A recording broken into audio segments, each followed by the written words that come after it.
with the CIA director or any of his subordinates that he designates. So Bush is getting read in to get up to speed on everything. He's starting his new job at the CIA, and the liaison officer mistakenly thought that Bush had been yet, or if at all, have not. And so the liaison officer then had already let loose the information. So he went ahead and completed the rest of that briefing, and that's when Bush learned about a landing at an Air Force base in New Mexico by a UFO, humanoid type non-human intelligence came off the craft and actually met with uniformed senior Air Force officers and some civilian CIA personnel.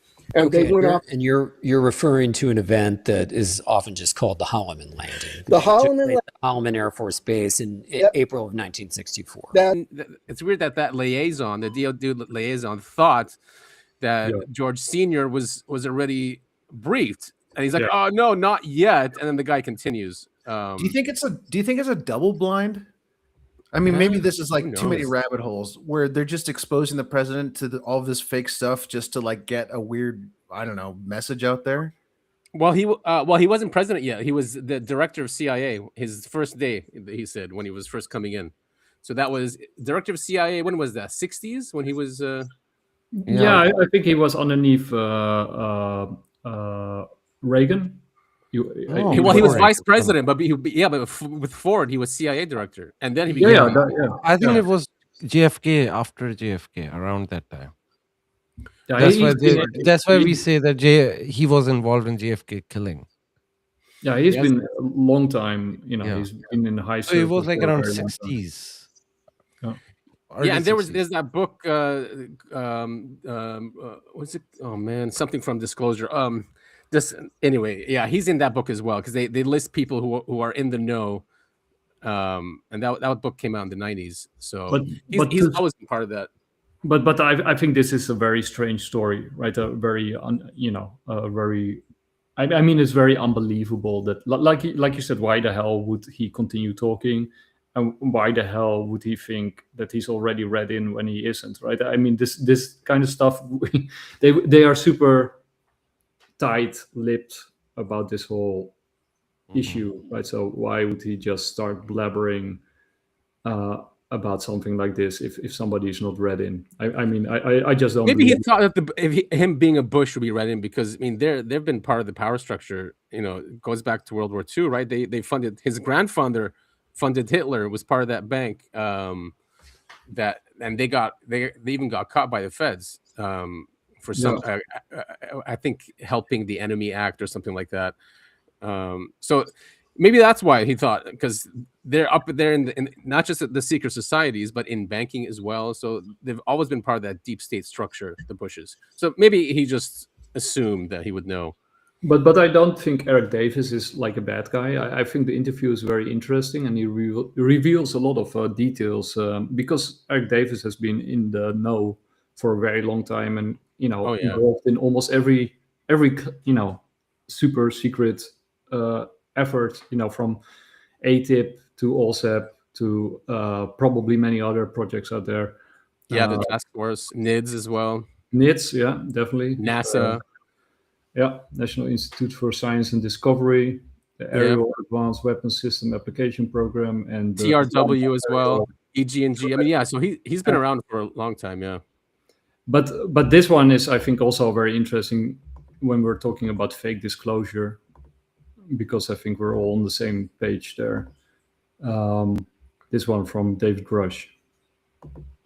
General Clapper, the former DNI in the documentary. I certainly applaud him for at least speaking out in general. He goes on, I believe, I've only seen clips of Age of Disclosure, not the whole thing, where there was a program when he was the director of national intelligence where they were tracking these vehicles over Area 51, of course, the famed classified test location. And I'm a little bit disappointed as a fellow Air Force officer, and certainly General Clapper rose to the ranks as 3-star general. That's all he said in the documentary, that was a program he was aware of.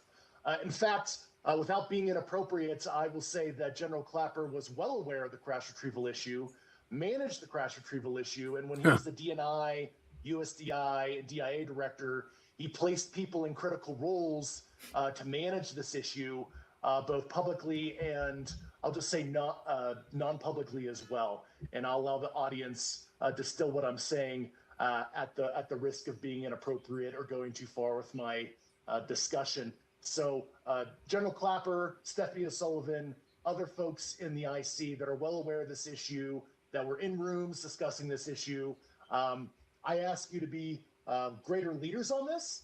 I should not be the only former military officer and intelligence official that is being completely candid with the information that they were exposed to. So perhaps once again, James Clapper. Damn, Grush.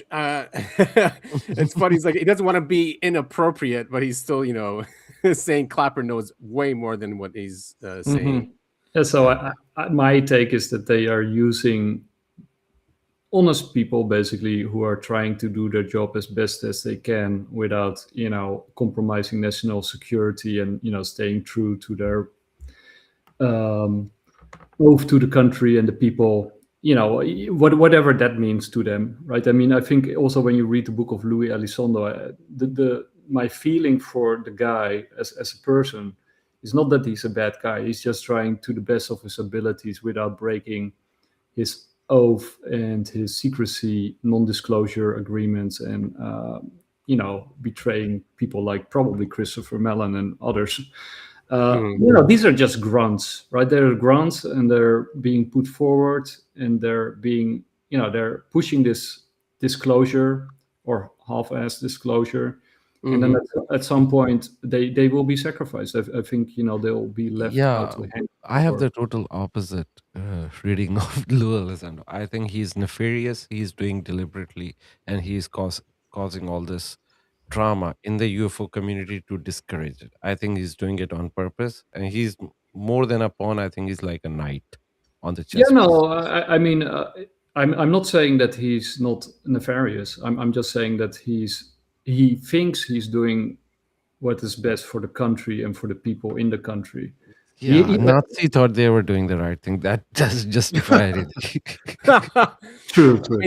I mean, come on. The guy was torturing people in Guantanamo. So he does think he's doing the right thing. You're right, and but it's just flawed. His right thing, the right thing to do is just flawed when it comes through his perspective and his his upbringing is very interesting because his father was like a Cuban resistance fighter. He fought with Fidel Castro before, and then he got tortured by Fidel Castro, and then he started sort of the opposition, and then he sort of raised his son, in weapons and all that kind of stuff. And he's sort of from a broken family. Yeah. And it's also very interesting because they do sort of, you again, also with Grush and also with Jake Barber, you see this sort of recruitment effort by the US Army for these kind of people. It's very interesting to see that play out over and over and over again in all these stories. Yeah, they seek out these individuals. Right, and he rose in the ranks. If you're going to rise in the ranks in the government, especially the military, you listen to orders, right? You do what they tell you. You don't really question, even though he did, which is probably fake anyway. But when he retired or left the government to pursue this, it could have been just part of the whole op of counter intel. Yeah, because they saw the narrative going out. They're like, well, we need to capture this narrative and bring it back over to the military. Yeah. And then he's done great work. He's done great work. The Age of Disclosure is a great movie. He had a lot to do with that. He's the one that was on Fox News and getting on all of the national interviews. So he did a lot to bring the conversation where it is now. So and then but he also spread it also very fake photos of UFOs.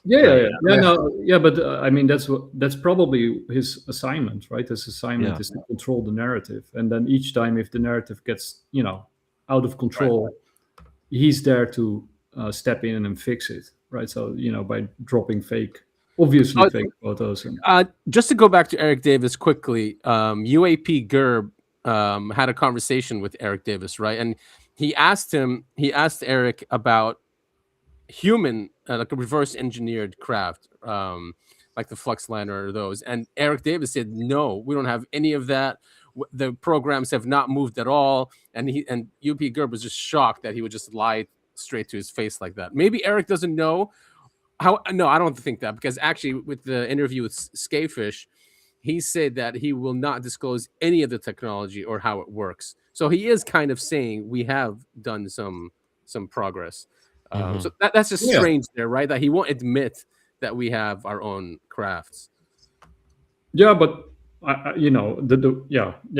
think I think Eric Davis revealed a lot. I think he revealed as much as he could, and it's kind of interesting to see that they are allowed to reveal more and more, because they go through these DOPSA processes and from the Department of Defense, and the official story that they say is that it's just a regular process and it's not like very intense or etc. But come on. Yeah, exactly. Come on. Trillions of dollars for what? Yeah. Of course, it's very scrutinized, and of course they're gonna sort of. But it's interesting when you read the book of Louis, because he does sort of where it is censored. You see where it is censored, and then he does put these notes underneath it, what sort of is talked about and why it is censored, even though you have to take his word for that. But that's but I mean, the DOPSA is not like a random, they're censoring stuff, like essential stuff. Right. Yes. But and people like Elizondo and who else, like Jay Stratton, those are not real whistleblowers, right? A whistleblower doesn't say, "Well, I can't say this because I have clearances," or true. Right. That was always my opinion.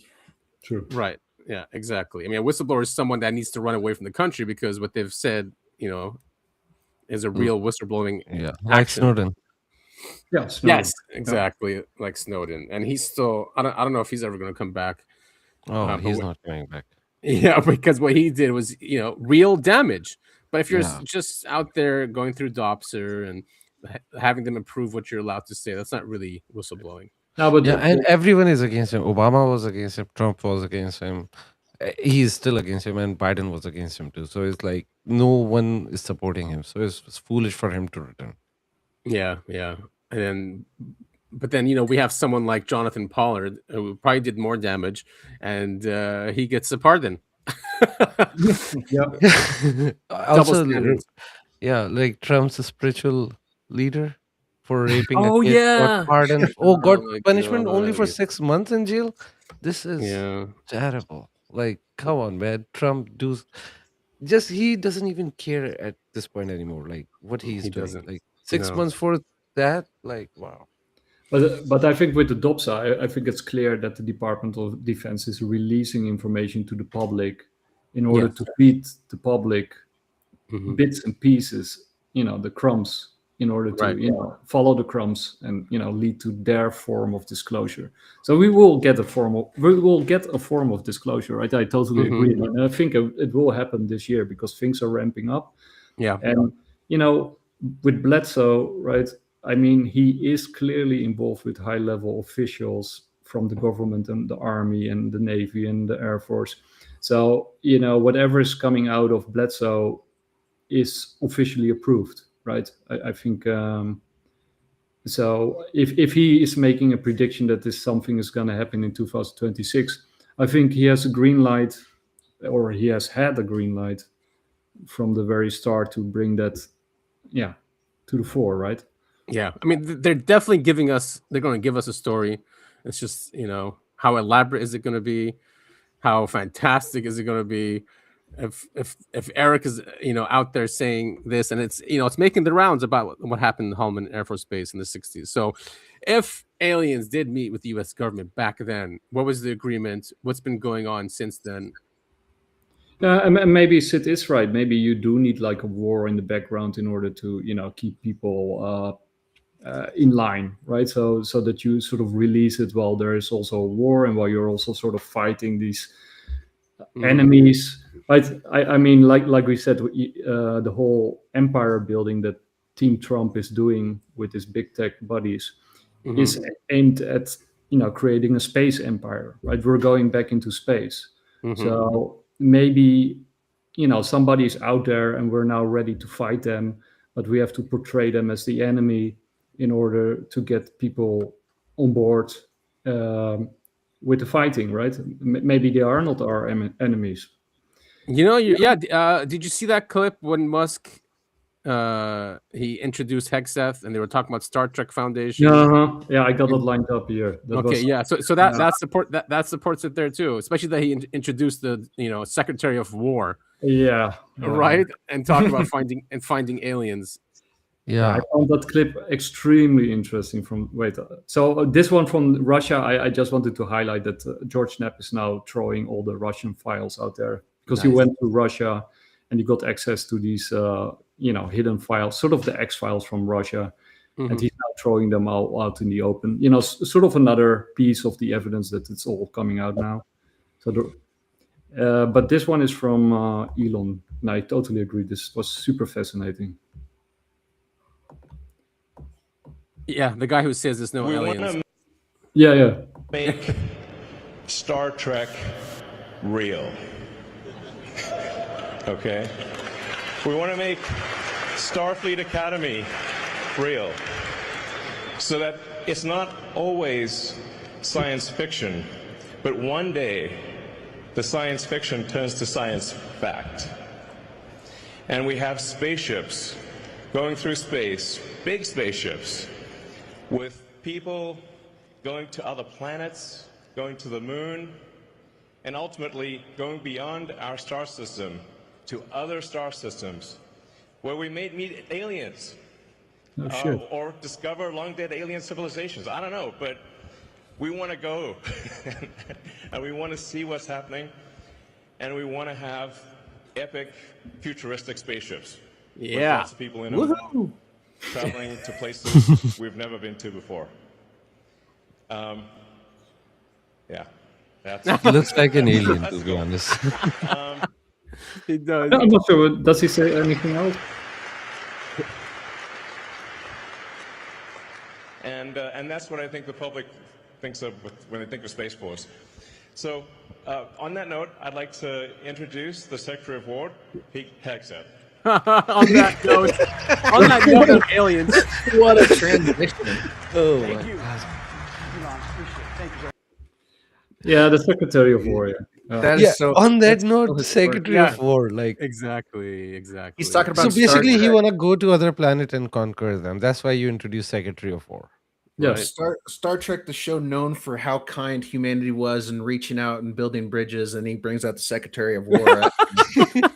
That is great. That is I was just gonna say, I'm like, having a Star Trek future is much better than having a Star Wars future. But then he just introduced the Secretary of War right after that. I think we're gonna get a Star Wars future, not a Star Trek. So I'm so glad to call these nations here to build this peaceful committee, and I want to introduce Adolf Hitler. Star Wars future is probably in our future. It looks like it. But I think it's like another clear sign that we're going into space, right? I mean, it's very clear that's the narrative. Yeah, that's the narrative that they're going with. Yeah, but the official narrative for Project Bluebeam is that there's no aliens, or at least we're not really fighting aliens. But what if we actually are, and what if they're actually doing a false flag alien attack, like in order to fight the real aliens, which are actually good guys, right? Which like is Starship Troopers. Yeah, Stephen Greer, is basically sort of saying that, right? By claiming that aliens are evil or having evil intentions, the threat narrative that Louis Elizondo and others are pushing, that we're basically being led into a war in order to escape Earth. Maybe we're being held here for our own good or whatever, and we're now gonna expand beyond Earth, and they need to get past the gatekeepers that keep us here. But you know what? Like for Project Bluebeam, that whole thing to work, they need a world war and a civil war. And world war we can see happening, but nobody is looking at the civil war. They are prepping everyone for the civil war. So basically, if you remember, like last week or a couple of weeks ago, Nick Shirley came out with Minnesota scam, and then this week, I've actually shared the tweet on the group if you want to open that. So there's this guy called Tyler Oliveira. He Oh went yeah, to a yeah, he's town in good, New man. York. Yeah, Yeah. I love him, by the way. I love him. But he went in there, he found a city of Hasidic Jews where 40 to 60% of the people are on social welfare. They don't I do think work, they don't do things. There is a huge scam going on over there. But yeah, this is Sid, like isn't 100%? He went into the grocery store and he asked, "So, what percentage of people use the food stamps?" And he goes, 100%. 100%.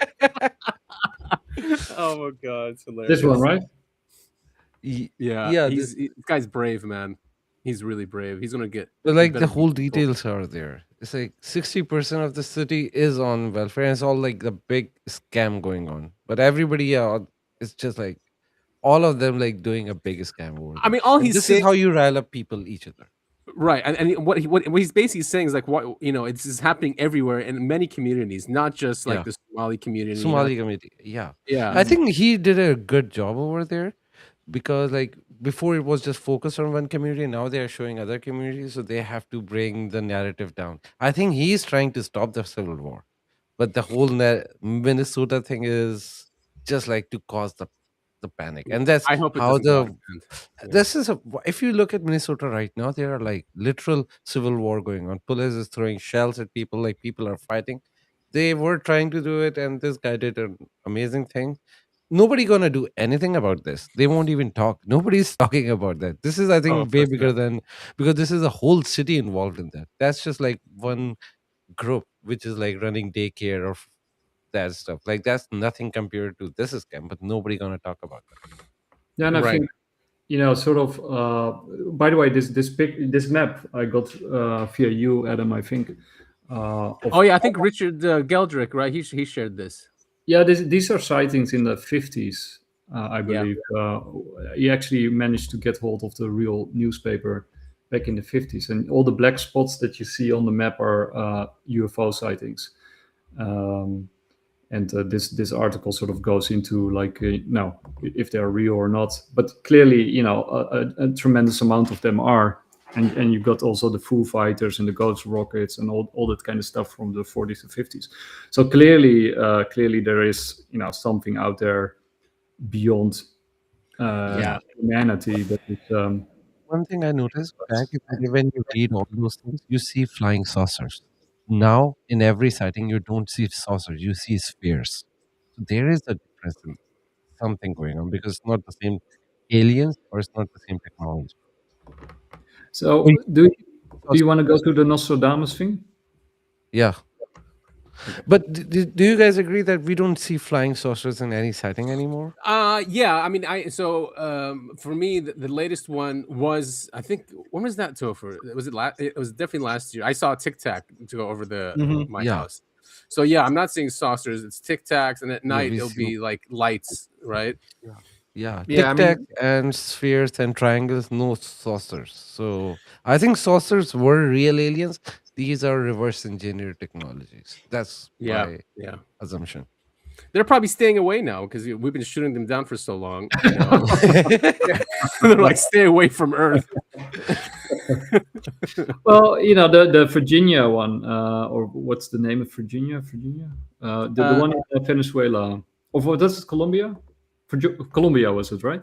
no, I think it was Venezuela. Yeah. Okay. Yeah. Sorry, I forgot the location. But the one where the little people, ran around and they captured. The one that we talked about last time. Virginia or Virginia? Yeah. Oh, Brazil. Brazil. Yeah. Okay. So Brazil. Okay. Yeah, that's what I was thinking. I don't remember anything from Venezuela. I was silent on that. I was like, I don't know. Yeah, I wasn't sure either, right? So yeah. Well, anyway, okay, Brazil. Oh yeah, and that's they're doing a press conference on on Tuesday or Wednesday. The doctor, he's gonna be in front of the press talking about his experience with James Fox. Wow, that's really cool. I want to see. Yeah. I mean, Yeah, if I was in DC, I'll definitely go there, but it's gonna be live for free. He said. Virginia. Yeah. Yeah, but my point is, those are like the classic little men in a circular craft, right? Yeah, that Yeah. was a circular craft. Yeah. Yeah, that was in 1996, I guess, or Mm-hmm. yeah. So like maybe in the early 2000s they stopped being seen so much, Yeah. or yeah. Since early 2000, we started seeing tic tacs and egg shape, like spheres, and triangles as well. So these are Triangles, the yeah. new. Yeah. That's right. There was some new footage that came out. I think I sent it to Topher. Yeah, you did. That was really interesting. But not to get too in the weeds here. If you do believe the UFOs and beings that we're seeing are just our half psychic phenomena, as humankind goes through different generations, right? We all perceive technology in different ways. So in the 50s you've got flying saucers, and then in the 80s you've got boomerangs and triangles. Now we've got tic tacs, right? Because it's adapting to what our mental psyche as a whole species. Yeah. Right. Yeah. What true. we're ready to see, basically. And then also, right, if there's one species interacting with us and it's able to get here, then clearly we're missing something, and then there's probably many more also interacting with us. Yeah. That's so true. What's this here? Great. Oh, this is the Nostradamus. So let's go. You have to help us here, Sid. So the great swarm of bees rising by night ambush from century 1, quadrant 26, often interpreted symbolically as a sudden organized rise of power. Bees, hives, collectives, sometimes linked to empires. Like Napoleon's symbol, or even modern political fascist movements. Oh, well, okay. Some see it as a surprise attacks, drone swarms, cyber threats, or authoritarian regime taking ground. Yeah. They covered everything there, I think. Yeah, but this is a good description, because it could be drone attempt, like drone swarm, which is like a bee. Also, it could be real bee swarms too, because if if you remember in 2020 there was a thing going on that 5G is affecting bees, and maybe this time they're going to take revenge. We also had the story of the killer. What was it, killer hornets? That was Killer short-lived. hornet. You remember that? Killer hornets, yeah. Right on the tail end of COVID, they were popping up in Washington State. I believe. I remember that. Yeah, yeah. No, also they attacked IDF recently. They You did. know the story? Yeah. Oh damn! The bees, actually, there was like a whole meme thing going on that bees are Hamas. Oh, I did see that. I remember Yeah. that. Yeah. That was Because so they weird. are doing some crazy things. So it is quite possible that they are actual bees who are just rising up, but also could be swarms. Yeah. I can't help but think of that. I think it's The Wicker Man with Nick Cage. Not the bees. Not the bees. Not the bees. Yeah. Oh, dude, he's great, that guy. But I mean, like the political explanation is also very interesting. Yeah. With political fascist movements. I mean that's what we're seeing, right? So also in Europe, by the way, it's not just in America.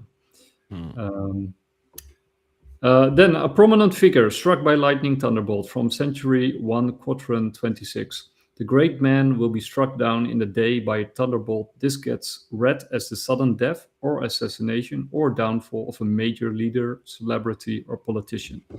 Daytime lightning, dramatic public event. Well, let's just hope it's BB. But it won't. Oh boy. No, but I think what's gonna happen, I think they're gonna use some advanced direct energy weapon on Iran to assassinate Khamenei.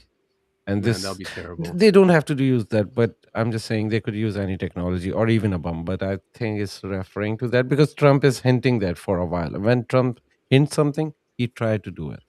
And I think he will be successful. And let's be honest, right? If they've been reverse engineering for 80 plus years, and it's now all coming out, and one of the other things about Trump is like he gets a lot of support from the Army, the Navy, and the Air Force, right? He does. So I think it's not only big tech that wants its hands on these technologies that were given to other big tech companies and got an unfair advantage. I think it's also the Army, the Navy, and the Air Force, and especially the Navy, I think, that want to use these technologies. I think they have been restrained, or that they have felt to be restrained, and that maybe these technologies have been used by the higher ups for their own private stuff. Yeah, like 9/11. and that these armies now have, to gain riches and power, and these, the army, the navy, and our air force are, like, by definition, are nationalistic entities, right? Because central banks, intelligence communities, and the military-industrial complex is amorphic intranational organizations that share very little with the countries they say to represent, right? They're more like commercial, financial entities. And I think the Army, the Navy, and the Air Force feel like they are under attack and being undermined. And that's, I think, that's why I also think the connection with someone like Julius Caesar and the fall of Rome is very apropos, because, maybe they feel like we're now going to use these technologies, to our advantage, and to restore the empire. For sure. I mean, why would you increase the budget? Because it was 750 billion, right? And you put it up to $1 trillion, and now next year it's gonna be 1.5 trillion. What the hell is that money for? I mean, that is an insane amount of money. Yeah, and why not use these technologies if you have them, right? Why keep them in the closet? Why not weaponize them and gain superiority? Yep. Right? Yeah. I think the U.S. has no choice. Either fall or just do it this way. Yeah, they have to be reborn. And they're fighting tough foes, right? China is a very it's not an easy target. Not at all. Yeah. 7th month war is just tied to the previous one, which is after assassination. If the war starts, it will last for 7 months at least. It's going to be a long war. It's not going to be a 12-day war. Yeah. So from Century 2 or others, 7 months Great War, people dead through evil, and then, some references to previous kings, interpreted as prolonged but limited global or regional conflict, possibly naval. 7 ships, the carrier fleets in related verses with massive casualties, many tied to ongoing wars, Russia, Ukraine, or, perhaps Iran. Yeah. And anyway, the aircraft carrier are moving to Middle East right now. So did you guys see Putin telling Europe that he'll wipe UK and Germany off the map? Yeah, I saw that. Yeah. Well, I can understand his frustration, to be honest. Yeah. That's just and then Tucker had an interview with a high-level Russian advisor to Putin, and he said the same thing. He goes, if the war doesn't stop in a year or two, we're gonna have to take out Europe. He literally just said, just plainly said that, and Tucker was what repeat that. What, you guys will nuke? He goes, yeah, we'll nuke UK and Germany.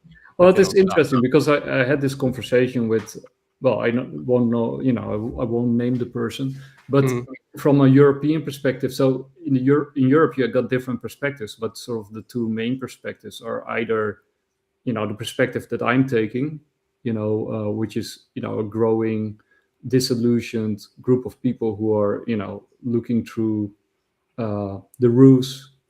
But then you have sort of the higher up, well-to-do, high-educated people of Europe who are still very much under the spell of the last 50 years, and they are actually not afraid so much. Well, they're very afraid of everything, right? But they now are also very afraid that Trump might actually be Hitler, and that Trump is doing what Hitler did with Poland and Austria, taking little bites out of Venezuela and Greenland. But that Trump's real aim is actually to conquer Europe, and that Europe in response will take hostage the American soldiers in the bases here. I mean, these people are insane. No offense to the person that I spoke to, but I mean, I think America has more soldiers here than Europe has soldiers here. So I don't know exactly how we're going to take them hostage. But you have like the whole, like, these are your countries. You can easily take them like as a captive. It's not a big deal. The U.S. has destroyed Europe essentially, right? With destroying the Nord Stream pipeline, destroying the relationship with Russia, with cheap energy, which hurts manufacturing, and I don't know. I mean, and just put 10% tariff yesterday. But to be honest, exactly. European armies are a joke, like the Yeah. laughing Dude, stock of the world. I think we are underestimating Germany and UK and France. They are not that. Like, they can take the bases. This is not a big deal. America is so far away. I think they can easily take the bases, Okay, well, which will start a big conflict after Europe is finished. But I think initially they will take off the bases. That's not a big deal in my opinion. I think it would be. I mean, it's already suicidal what Europe is doing, but if they do that, then we'll just It'll be I over. don't know. Which will tie it up to the next one, which is like River of the Blood in Europe. Probably. if we do something like that. Okay, from century second quadrant 26. Because of the favor that the city will show, the Ticino will overflow with blood. That's probably an Italian river. Violence, bloodshed, or disaster in Switzerland. Okay, Switzerland's Ticino region, Italian-speaking area, perhaps from spillover conflict, civil unrest, or a natural man-made catastrophe, despite Switzerland's long neutrality. Other recurring themes in 2026 interpretations include naval battles, possibly South China Sea, the fall of Western influence. That's definitely true. And the hopeful note, this rise of a man of light after darkness, symbolizing renewal, a new leader, or humanity's recovery. Antichrist. Interesting. Well, I wasn't aware of any of these predictions, but they fit ours pretty. They actually fit perfectly. Like, this could happen. And I was surprised when I read that. I was like, okay, Nostradamus did that, and they are very relevant. I'm not saying that's exactly going to happen. Nobody can predict exact future because it's changing all the time, but it's very relevant. Could happen. It is crazy how relevant it is. Yeah, but the whole Switzerland thing, that's a bit weird, right? That one, I think Switzerland could be whole Europe, right? He's just saying that Italian region, but it could be like, and in Europe, I can see, because France, Germany, and like UK sending their armies in Greenland. The war can start over there. Like one or two soldiers. No. France sent more. UK sent one soldier. That was hilarious. But France sent, actually, like, I saw the videos. There were like whole fleet of it. Like, there were like hundreds of soldiers. I mean, I don't know why Europe symbolic. Why would Europe be against the U.S. taking Greenland if it's going to protect the hemisphere? You think? Well, I think that has to do with what Sid is talking about, right? Because it would be the official end of NATO, right? And I think the Europeans are more afraid of that than losing Greenland. And I also think, what we talked about last time on your show is that in Europe, the elite, sort of the people who are still barely in control, are the old elite, that are subscribers to the World Economic Forum, the Davos crowd, the Soros crowd. And to me, they were always connected to China, right? If China has done anything the past 50 years, it has been like a long march through the institutions, through infiltration, from the United Nations to basically all of the international organizations, and they have been very successful at doing that. I mean, I think that's partly the reason why America and the Army, the Air Force, and the Navy are, and this half coup that we're seeing in America is a response to regaining control of America. Yeah. Right. I agree, especially that Trump now is forcing the defense contractors not to do bonuses or buybacks, and that they have to put their money into manufacturing in the United States, right? Yeah, because Wall Street is like one giant leech, right? And it's heavily invested in China, right? In Beijing, right? So because China is doing the same thing as what America is doing, only it is doing it with a turbocharger, right? They're also printing money, only times 100, right? Yeah, they're just catching up on us, like on a hyperspeed. But their central bank is a little different because it's not debt creation; it's credit creation, right? And then when the bank creates credit, infrastructure has to be created with that money. So that's why you see lots of roads, lots of trains, and that, by the way, was the original idea of Hamilton and our first national bank. Yeah, but So it's not, they do have a problem, right? I mean, they built basically gigantic ghost cities, Right. with too few people, and that's like a huge overhang in their economy. And Yeah. right now they're devaluing against gold. That's the reason why gold has been gaining so much, and silver because of the price of gold. Yeah, then silver price also has to go up. But it doesn't really matter. Well, it does matter, right? As Richard Werner explains, like the only thing that you actually should invest in, if you care about the people, is to invest in small and medium businesses. In people. Right. Regular people. But all the other things are sort of, it's basically just creating. Okay, it's better that investing in roads and infrastructure than in finance. Totally agree with that, but it's still not really good if there's not a demand. Like if the demand is not really there, but you just create stuff in the hope that demand will suddenly appear. That's just insane. Like if there's no demand for a bridge, you shouldn't build a bridge, right? Right. but they've taken over Africa by doing this, right? It's different than us. We like to bully, go to war, give weapons or bribe. They go in, they're like, we'll build hospitals for you, we'll build roads, bridges, and just give us your resources, or instead of paying, or pay us in resources. And that's how they've taken over Africa. And they started doing that in South America. It's not a bad deal too. It's like actually China is helping those countries to this idea that they are taking over. No, they are helping, and then they're doing business. They're taking profit out of it for sure, but they are helping those countries. Yeah, but often what they do is they give loans so that those countries can participate, and then they can't pay back those loans, and then they take over. World Bank. I mean, that's what I'm saying. They're exactly the same. They're no better.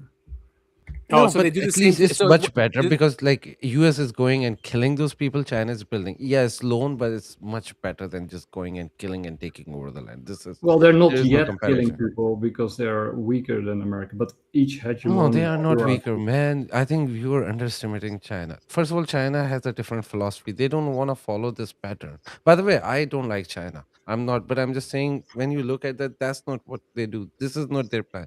They want like economic superiority, but they don't want to kill people. That's not their thing. Right. Yeah, that's the difference there. Yeah, one wants to help your infrastructure and economy, and for a win-win, or it looks like a win-win, and one wants to bully you, and say you I wouldn't put my hand in the fire for that. I mean, if you look at, of course, I would rather. Yeah, I would rather the U.S. be a hegemon, not China. But the way China is doing it is much smarter than us. We're destroying our currency, destroying our. Like, what happened to diplomacy, right? I mean, after World War II, it was all diplomacy mostly. Okay, except for some countries, but in general, it was all diplomacy and respect for sovereignty, and we just don't see that anymore.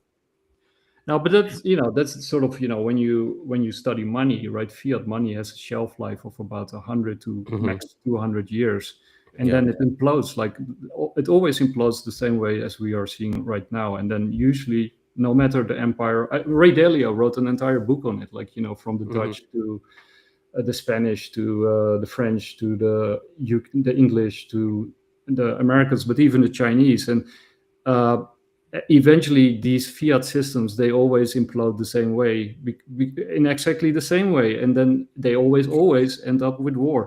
That's always. Yep. Yeah. Always. Yeah. Also, regarding the current situation. First of all, China holds a lot of US debt. They have also like they hold the most amount of dollars. If they flooded the market, the dollar is crash. Why I'm saying that? This is exactly what happened to Iran currency. This $1 is 1.4 million tuman or something. How it happened? Yeah, because I was reading about that.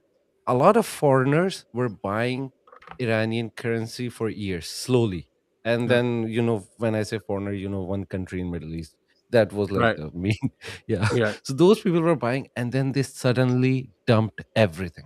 That caused that economic collapse. Right. And I think that was a test run. That's what the writers were about. That's what the writers were about, right? Yeah. Yeah. And that was the test run. I think this is going to happen to the dollar, and China going to do it. They just tested it out if it worked. They tested it out in Iran. I think that's going to happen to dollar. And they all are connected. I do think that we're reaching the peak of hyperinflation in Iran, and one toman is 10 rial or Iranian No. rial. $1 is 1.4 million. Yeah, no. I mean, one toman is 10 Iranian rial, because they counting toman, like you say. But I agree, like it's 1.45 Tuman. million. Yeah, 1.45 million. Yeah, I think they have two currency thing going on, Rial and Yeah. Tuman. I was looking at the chart at Tuman, which is like 1.4. I was like, oh, it's Dude, insane. that's crazy. So it was 45,000, right? Yeah. On January 6th, and then January 7th it would jump to 1 million. Yes. And this Oh was my not God. coincidence. This was like a deliberate test they did on and then this is what happened with the protest. That was not against the regime, that was against this whole economic collapse, and this was not against even Khamenei, this was against their president, Pezeshkian, the whole thing. So And then it scary, was man. hijacked and become into riots. It was like a whole global plan. Very, like, I think I've seen enough conspiracies and enough psyops in the world. I can see where the next one is happening right now, and this is a psyop. And I think this is just a test run. The big one Yeah, gonna okay. come and will mess up the whole world. But the problem with Iran was of course also that they were very dependent on the oil sector, right? So They have only oil, nothing else. yeah. So with the Yeah. sanctions, and the sanctions have been going for years now. Decades. Yeah, but they didn't affect. If, as The Adam oil industry, said, yeah. from on 6 it was 45,000 and it turned into 1.4 million. That's like a huge jump, and it cannot happen in one day. It was a deliberate crash. That's hyperinflation. Yeah, that's 20. Yeah. That's It 20 just happened times. in one day. Yeah, that's so scary. They dude. have Imagine your savings like, are just wiped out when that happens. yeah, they have those like sanctions since like 1980. So it's Yeah. not just a sanction, it's just something else, something really big happened, and nobody is focusing that because people are distracted. There's like a big blue beam conspiracy going on. Well, And I think they didn't even leave them a chance. They have to go to war to survive, I think. The war is gonna come. But with the Toman, you clearly saw a run up like over the years, right? I mean, the point with the hyperinflation is like that it's a hockey stick. Like the last part will always go the fastest. But you have seen this run up going on for years, right? That the inflation was the same thing in Turkey, right? So at the end, the more sort of uncertainty you have in a situation, and of course there was a huge uncertainty with right now with the US gonna strike or not gonna strike. So people holding Toman are gonna sell, right?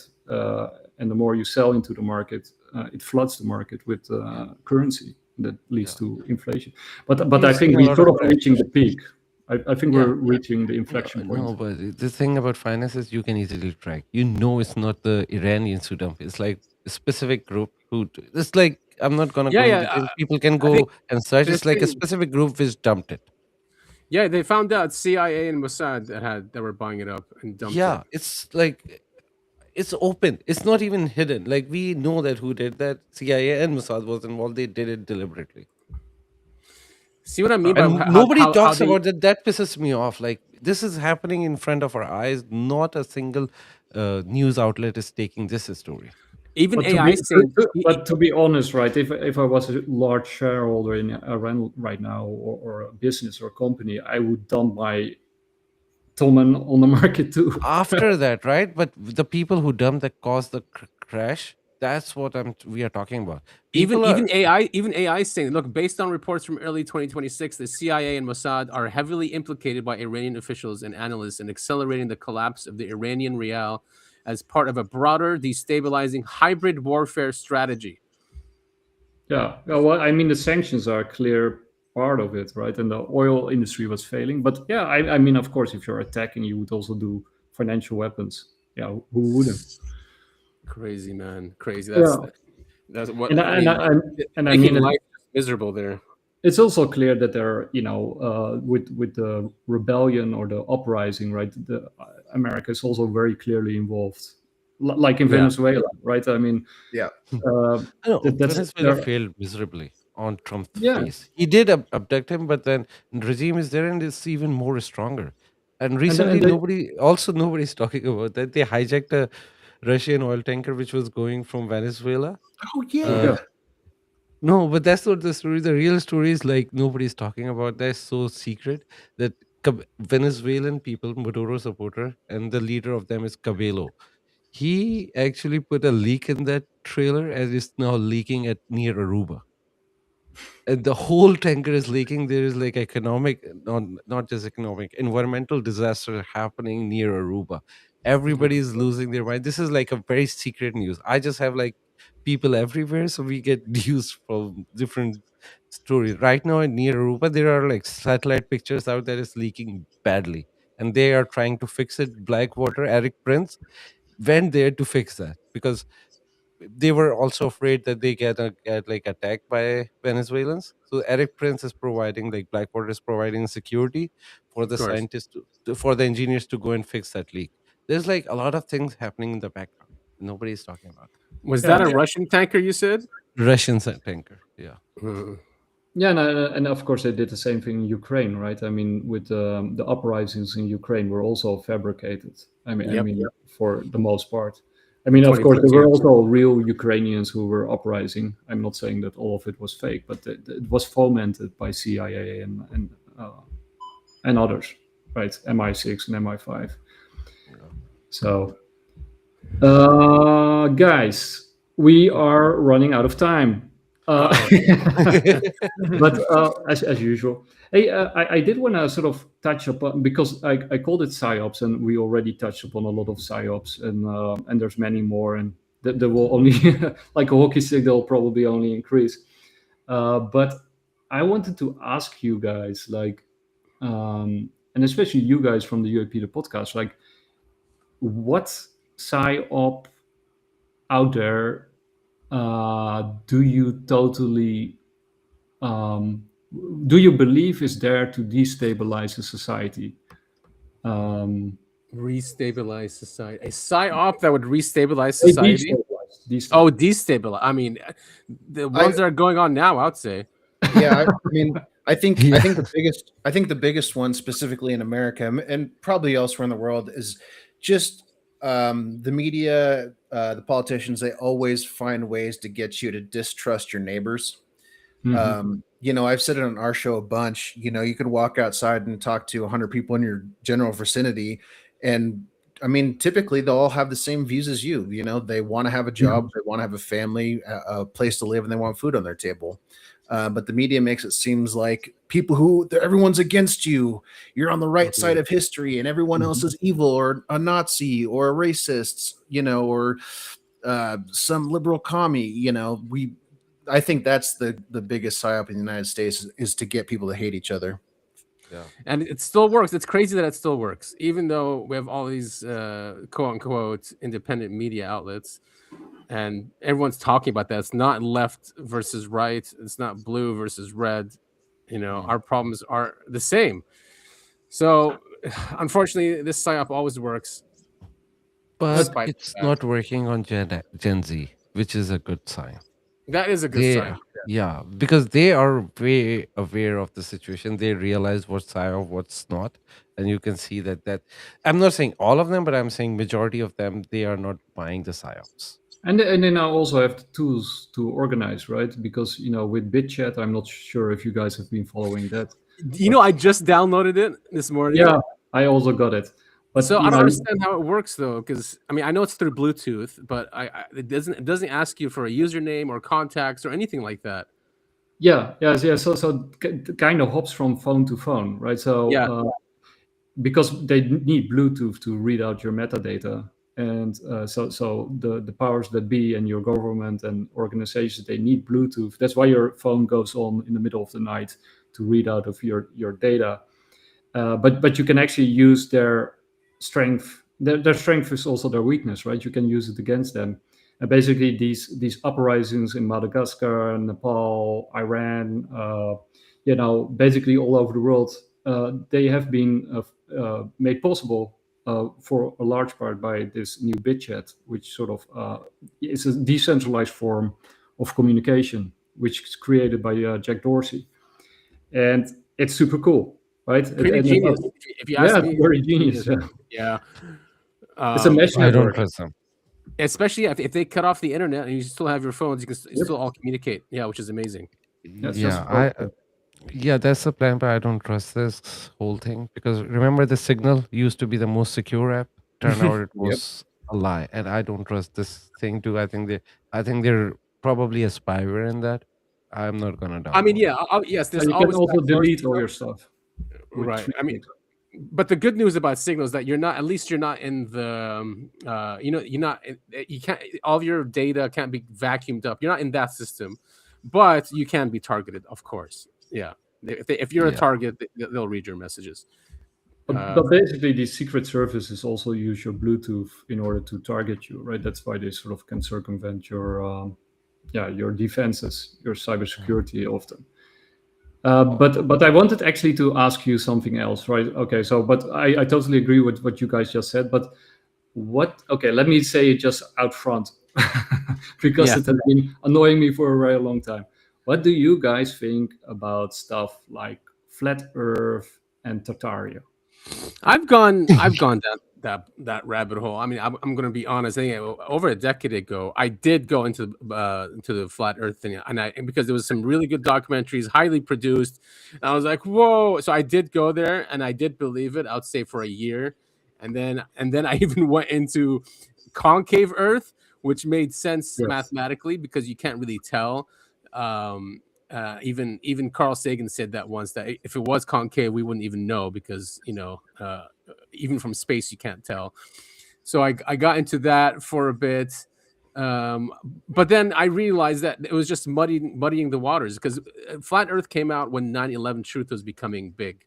So I feel that yeah, they put that in, and those were the people who were looking into it. So there was already no trust of government, or at least a lot less trust. So it was easy to fall for it. But then they threw it in there because then you say, oh, those 9/11 truthers are just flat earthers, right? And just it will destroy that movement. So I think that's why it was put in there.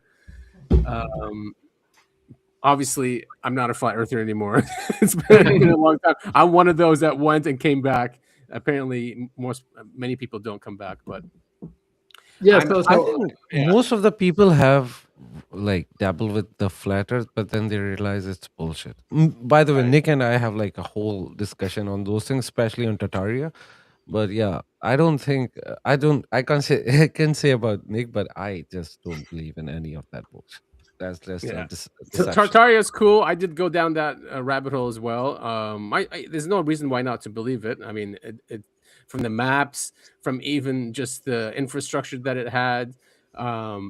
I guess was that part of the Russian Empire, or it was like a Muslim empire as well? Because I know there's mosques and churches, and right. I got this because for the people who don't know, this video sort of illustrates what it's what they sort of claim. Right. Yeah. This book is from 1777. America was 1 year old at the time. The name of this book is right here. It's the Universal Geographical Grammar from 1777. I'll be going through this book, making a lot of videos. There's some crazy stuff in here. I'm just going to give a quick preview of this because there's things in here like, so here's the opening map. Here's the opening map of the world. And let's see, hold on. Yeah, right there. Right here, Eastern Tartary. And right here is Western Tartary. And there's China. And what we'll get into farther back is going to be Chinese Tartary also. And then over here, the lower half of America is Florida. The left side, you can see California. And the whole top is empty. And there is no Canada. Right. Anyway, so this is like a, sort of, actually one of the better examples of Tartaria, to be honest, because it's a real book and somebody actually reading a book, which is nice to see. But yeah, like you said, like it was a real area, right? At least it was designated by Muslims and Christians as Tartaria. Yeah, it was like a utopia, right? Like with free energy. Well, that is the part that is probably not true, right? I mean, there's no evidence that there was free energy. And well, they use it was how the churches were built, and the spires, right? Something like that. But yeah, I mean, of course, it's all when it comes to these things, it's speculation, because they even said that Tartaria was even in North America, and that when that empire collapsed, that the elite took over those buildings. No, it was right. They said that it was destroyed in a mudslide. That's like the story. Mudslide, exactly, which was here Yeah, too. it's not happening, man. If like a civilization like that gonna destroyed by a mudslide, come on. Also, if I know the mudslide thing. Yeah. Yeah. Also, if it's mudslide, it means everything is under there. Just go and dig and find the like archaeological things over there. Do some archaeology and find that, and that will be the find of the century. You will get Nobel Prize for that. I don't know what you're gonna get. I don't think Tartaria is real. This is just my take on Tartaria was always that they mix in basically what you just said with Flat Earth and 9/11 is like they mix in real truths in order to ridicule them, right? Because they're mixing a lot of nonsense in there.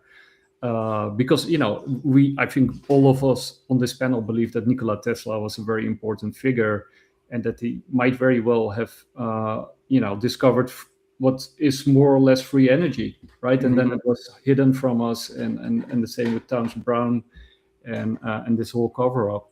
But then they turned this into this really strange and ridiculous story that there was an empire that stretched from Russia in the east to the Middle East, Europe, all the way to America, where people basically had free energy and could land on skyscrapers and reload their batteries, and the people had hovering disc where they could fly. I mean, it's just a modern day Atlantis, or sorry, more modern day Atlantis, right? I mean, it's the same kind of thing. It's you got Lemuria, you've got Atlantis, you got Tartaria. It's all people want to believe in these ancient civilizations because I think there's a nugget of truth in there someplace. Yeah, but that's my point, right? That's not even ancient civilization. This is like 17th century, man. Well, that's why I said more modern. Yeah, but the official story is that it lasted right up to the First World War, right? So basically, our grandparents must have experienced Tartaria and then forgot about it. Good point. During the Great Reset. Yeah, but so they mix sort of elements of truth in there, like Great Reset, and that that war and famine are often sort of employed, or the consequence of these resets, and free energy with Tesla. But one of the other things is really strange with the story of Tartaria is that they celebrate Nikola Tesla as their inventor because he discovered free energy. But then, according to their own timeline, they already had it before he even was born. That's what I'm saying. Like at the end of the empire, they finally discovered the stuff that they have been using for 300 years. So many holes. Also, the map you look at it is like Middle East, Europe, Russia. Dude, we have a recorded history with actual artifacts from that time of that history. Like there was like wars, there were crusade going on, there were like Ottoman Empire was there, there were like not Roman, but like British Empire was there, Russian Empire was there. That's like a proven history with actual record of every day we had. All the wars we fought, you don't think any of them will notice a civilization like that, which is not just from Middle East to America, there is a civilization and nobody ever talked about that in any actual history books. This is just doesn't make sense. No, and again, that's no secret that Muslim and Christian sources refer to that area as Tartaria, right? That's never been controversial or a big deal. So it's the biggest deal. They were Mongols were from there. That's why they refer it Tartaria. That the actual name of like Mongol Empire is like Tartarian Empire. Yeah. They were the Mongols. Exactly. That's what I think. Yeah, it's the Mongols. Yeah, exactly. That's Genghis Khan, probably. Yeah, but Genghis Khan, they were the Tartarians. But anyway, I find it really curious. I know some people close to me who are like really hardcore believers in Tartaria, and they keep sending me stuff, and I'm sort of like, I already know that, right? But it doesn't prove anything, but for them it's sort of proof that it somehow was hidden and now it's coming out. And then it also proves that they had free energy, which isn't, there's no connection. And then they show these strange videos that are clearly AI manipulated. And then anyway.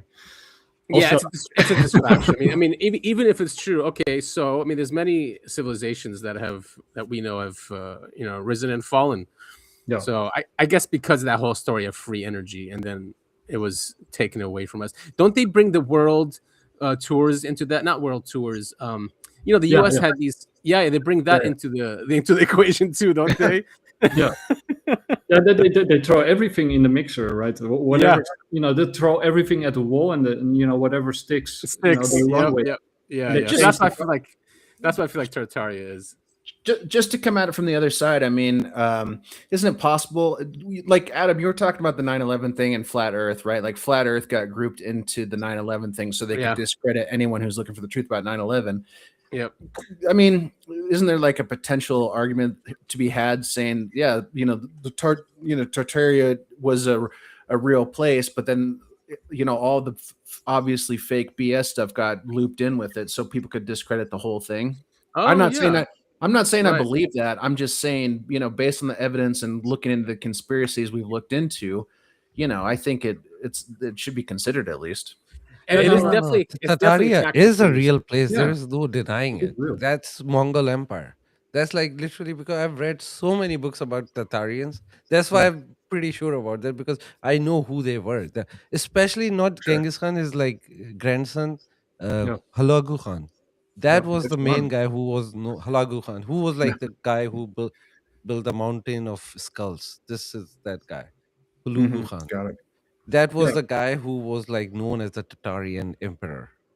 Yeah, you got the different hordes. Basically, the Mongol Empire was the biggest empire after the UK Empire. The British Empire was even bigger. But if the Mongols actually invaded Japan, which they almost did, if it wasn't for a storm, then it might have very well been the biggest empire the world had ever seen.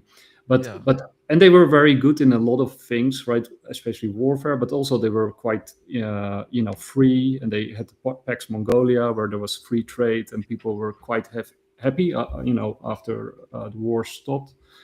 But they didn't have free energy. That's all drinking the cool blood. Story. They were drinking blood. Yeah. But what I think is like what both of you rightly point out, like they discredit stories that are real, right?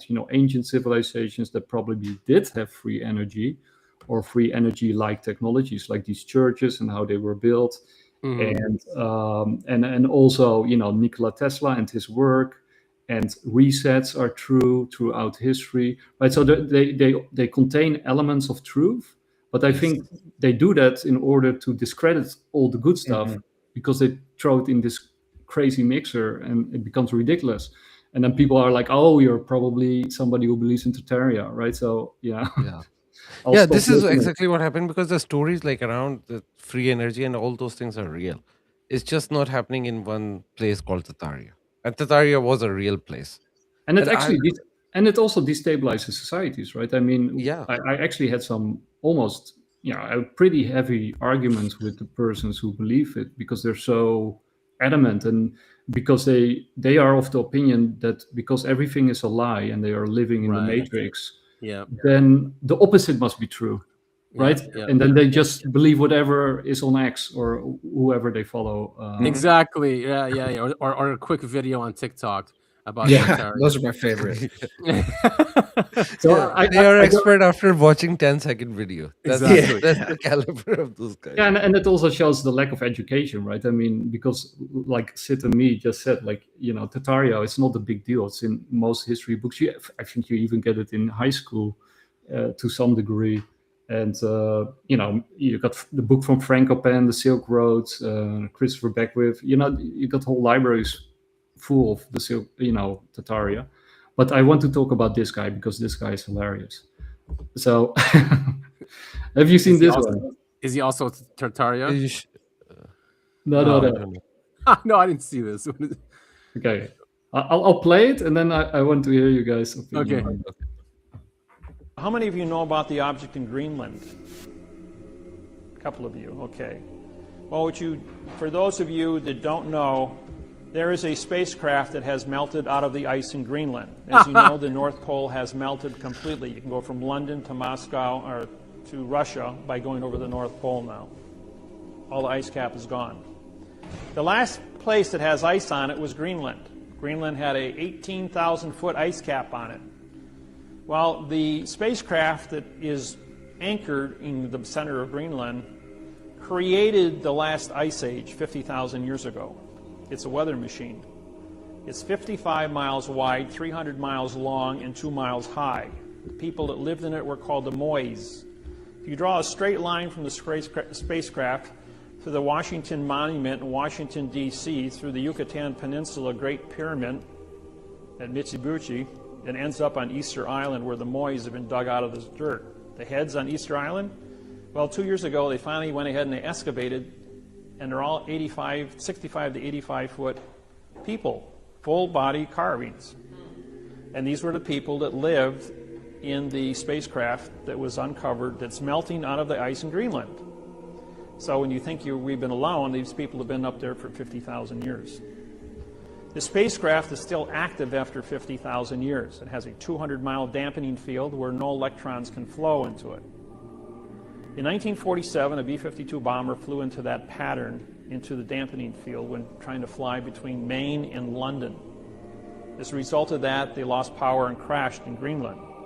As they sent in rescue B-52 bombers to rescue them, they hit that same dampening field, but they veered off. They just ricocheted off of it. And by testing, trying to get to these guys, they were able to bring a circumference and find out that there was an object 200 miles to the center of this field. On the southwest corner of Greenland, there is a small community. It's the only community on the island of Greenland. That community is a military post, CIA, that uses a compressed air generator to operate diesel engines to run a Caterpillar to run back and forth to 200 miles from the base to the object in Greenland. A lot of our technology comes from the reverse engineering out of the spacecraft. It is still functional and is still in operation. So who's this dude? Yeah, okay. So who's this dude? So this dude is this dude is hilarious. So first of all, okay, what do you guys think about this story? I mean, it'd be nice if it's true, but yeah. Sorry, Adam, I didn't mean to interrupt. Go ahead. No, I was just. It'd be nice if it's true, but come on, why is there always a UFO in the middle of these things, right? It's just too convenient, and I don't know. It just seems fantastic. And how do you think about sort of the presentation of the evidence?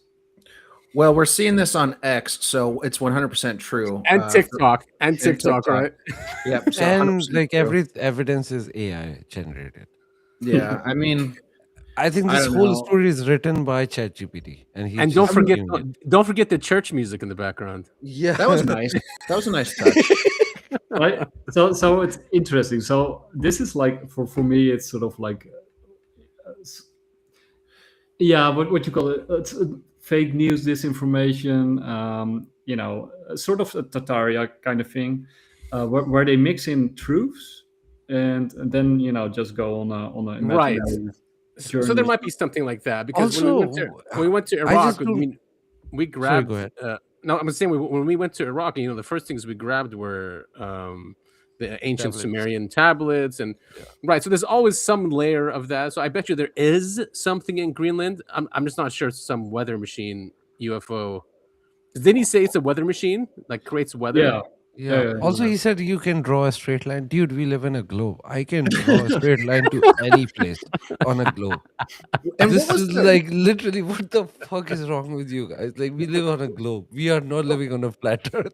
What was the connection to Easter Island? How did he connect this? Yeah, because the straight line went to Easter Island. And that's what makes. You could make that argument. Yeah, Sid's right. You could make that argument about anything. And it's Yeah. like, it's a globe, dude. But because that line then crossed some other important sites, then it's true or whatever. I don't know. But the dampening is real, so that part of the story is actually true. But then he connects it of course, to a spacecraft, and then this one is interesting because this was some other person who sort of posted underneath it, and this also very interesting because I'm not sure what to think about this, but here we go.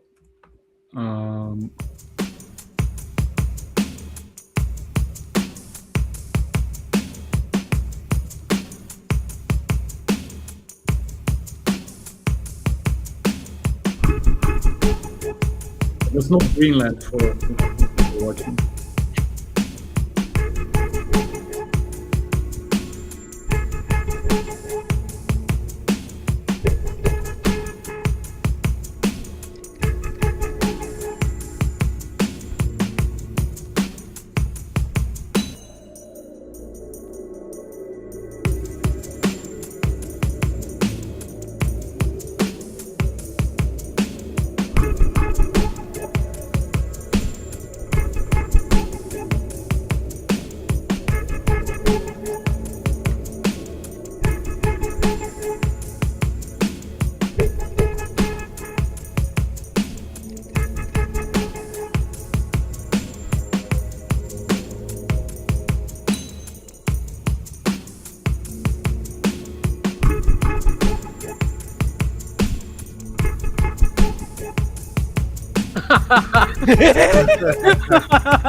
Oh, that's good.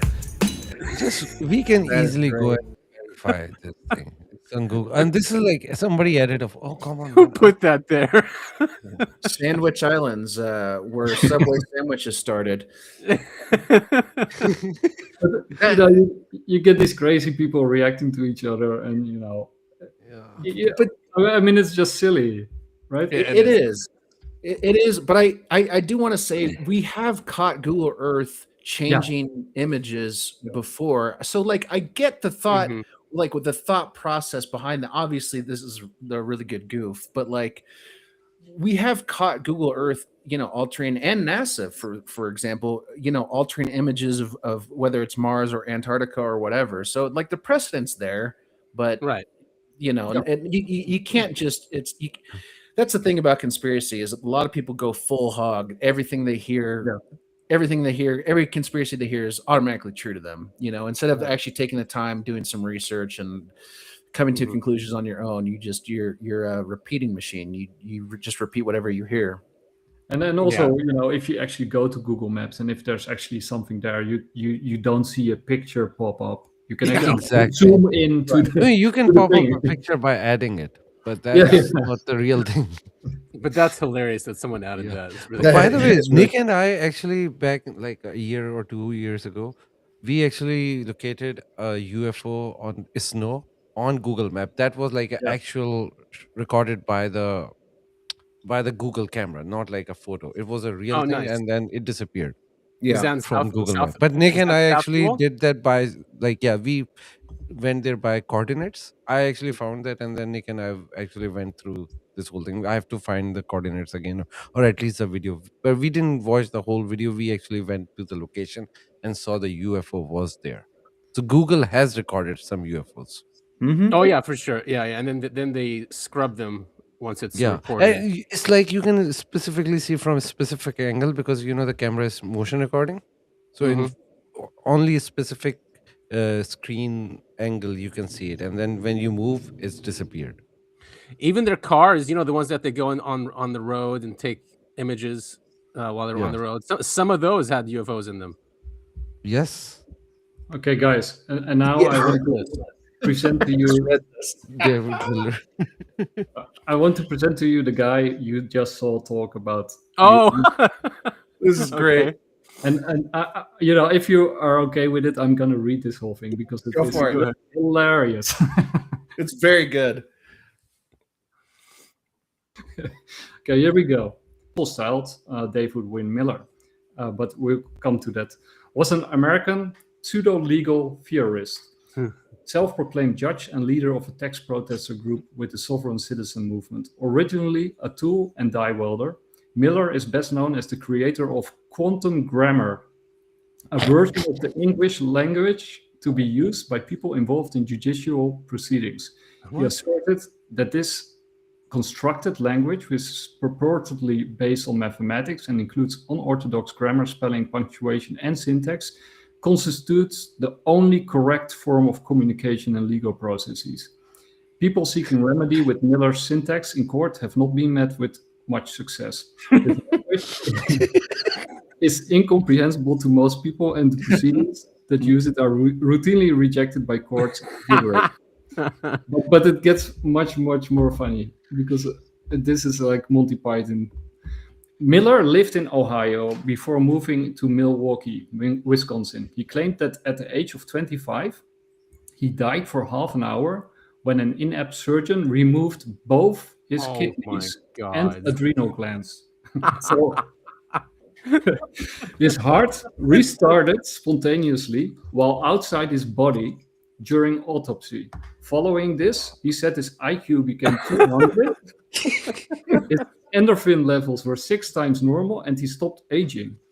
Miller's activism stemmed from his own frustrating experience with the legal system. During the 1980s, he went through a divorce proceeding and appeared pro se in numerous child custody hearings, 67 in total, losing every single time. Having become convinced that the judiciary was rigged, which is probably true, and governed by linguistic maneuvering, and that the English language has been deliberately modified to enslave the people, he decided to override the system by developing his own theory of language to be used as a form of legalese. But it gets more funny. Miller claimed to have created his language in 1988 by discovering the mathematical interface in the truth that certifies all 5,000 languages, forwards and backwards. According to Miller, the use of his language guaranteed success in court cases, and it could also be used to eliminate taxes and disbar judges. Wow. In years, he promoted it through various seminars, books, and videos. I'm going to spare you the constructed language part. All right, let's see how the language is constructed. I feel like you're reading the Wikipedia page of the next president of the United States. It wouldn't surprise me, man. It would not surprise me. Okay. Miller's design involves sentences that begin with prepositional phrases using the word for. It is easily recognizable, among other traits, by the constant and repetitive use of the phrases for the and with the, and by the absence of action verbs, except in gerund form. Users of the dialect reject the use of adjectives, adverbs, and pronouns. The language also has an abundance of punctuations. I'm going to spare you that one. Miller's idea about language are notably rooted in the idea that only nouns have legal meaning, and that their meanings are static and absolute. This had led Miller to arbitrarily recast words, definitions, and roles according to his own understanding and convenience. Among the idiosyncratic rules of the language he created, sentences must contain at least 13 words and use more nouns than verbs. Sentences used in court filings must start with the prepositional phrases. A prepositional is needed to certify a noun, and the word that starts with a vowel followed by 2 consonants means no contract and will therefore void any document. Hell yes. Just throw no contract in there. Yeah. Although the language he pioneered is incomprehensible to most people, Miller asserted that it can end all forms of misunderstanding and conflict, and called mainstream English language a fiction. Miller has also described as leading a linguistic cult. Wow, the courts must have really done damage to this guy. But it gets even more funny. After creating his language, Miller began styling his name as David Wynn Miller, claiming that the punctuation marks are hieroglyphs that make him live, and that without them, his name is 2 adjectives and a pronoun. He verbally sets his name David-Wynn full column Miller. That's how he pronounces it. Wow. Oh my God. In a variation of the strawman theory, Miller claimed that the addition of hyphens and colons to a person's name make the person a prepositional phrase. The person is thus identified as a fact. existing in the now time dimension. The names as written in this way are distinguished from the names listed at birth and in all caps. In all caps, okay. Yeah. Which identify the legal estate and not the living being in fact. Signing up to get a birth certificate allegedly creates a taxable person, corporation, David Wynn Miller, as opposed to David-Wynn Colin Miller. Therefore, Miller asserted that by adding punctuation to their names and by using his language in their tax return forms, people could avoid paying taxes. Don't try. That sounds right. No judge has ever accepted this argument, and in fact, many individuals who have attempted to use it have ended up in jail. Yeah, don't try it, people. Canadian Judge John D. Rook, who compiled various examples of pseudo-law in his 2012 Meads versus Meads decision, commented that Miller's bizarre form of legal grammar is not merely incomprehensible in Canada, but equally so in any other jurisdiction, and that reading documents when written in Miller's language may give the impression that their author is suffering from mental or cognitive disturbance. Ouch. Yeah. Oh, man. Yeah. Is he still alive? Is he still alive? Or is he?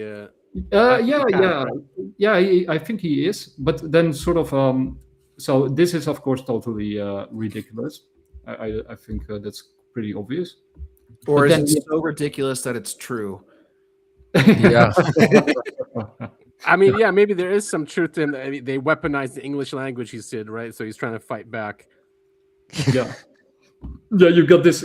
Donald Netolitsky, written for the Alberta Law Review, commented that documents written in Millerese are a challenge to interpret, and that video recordings of Miller's seminars are defy both description and credulity.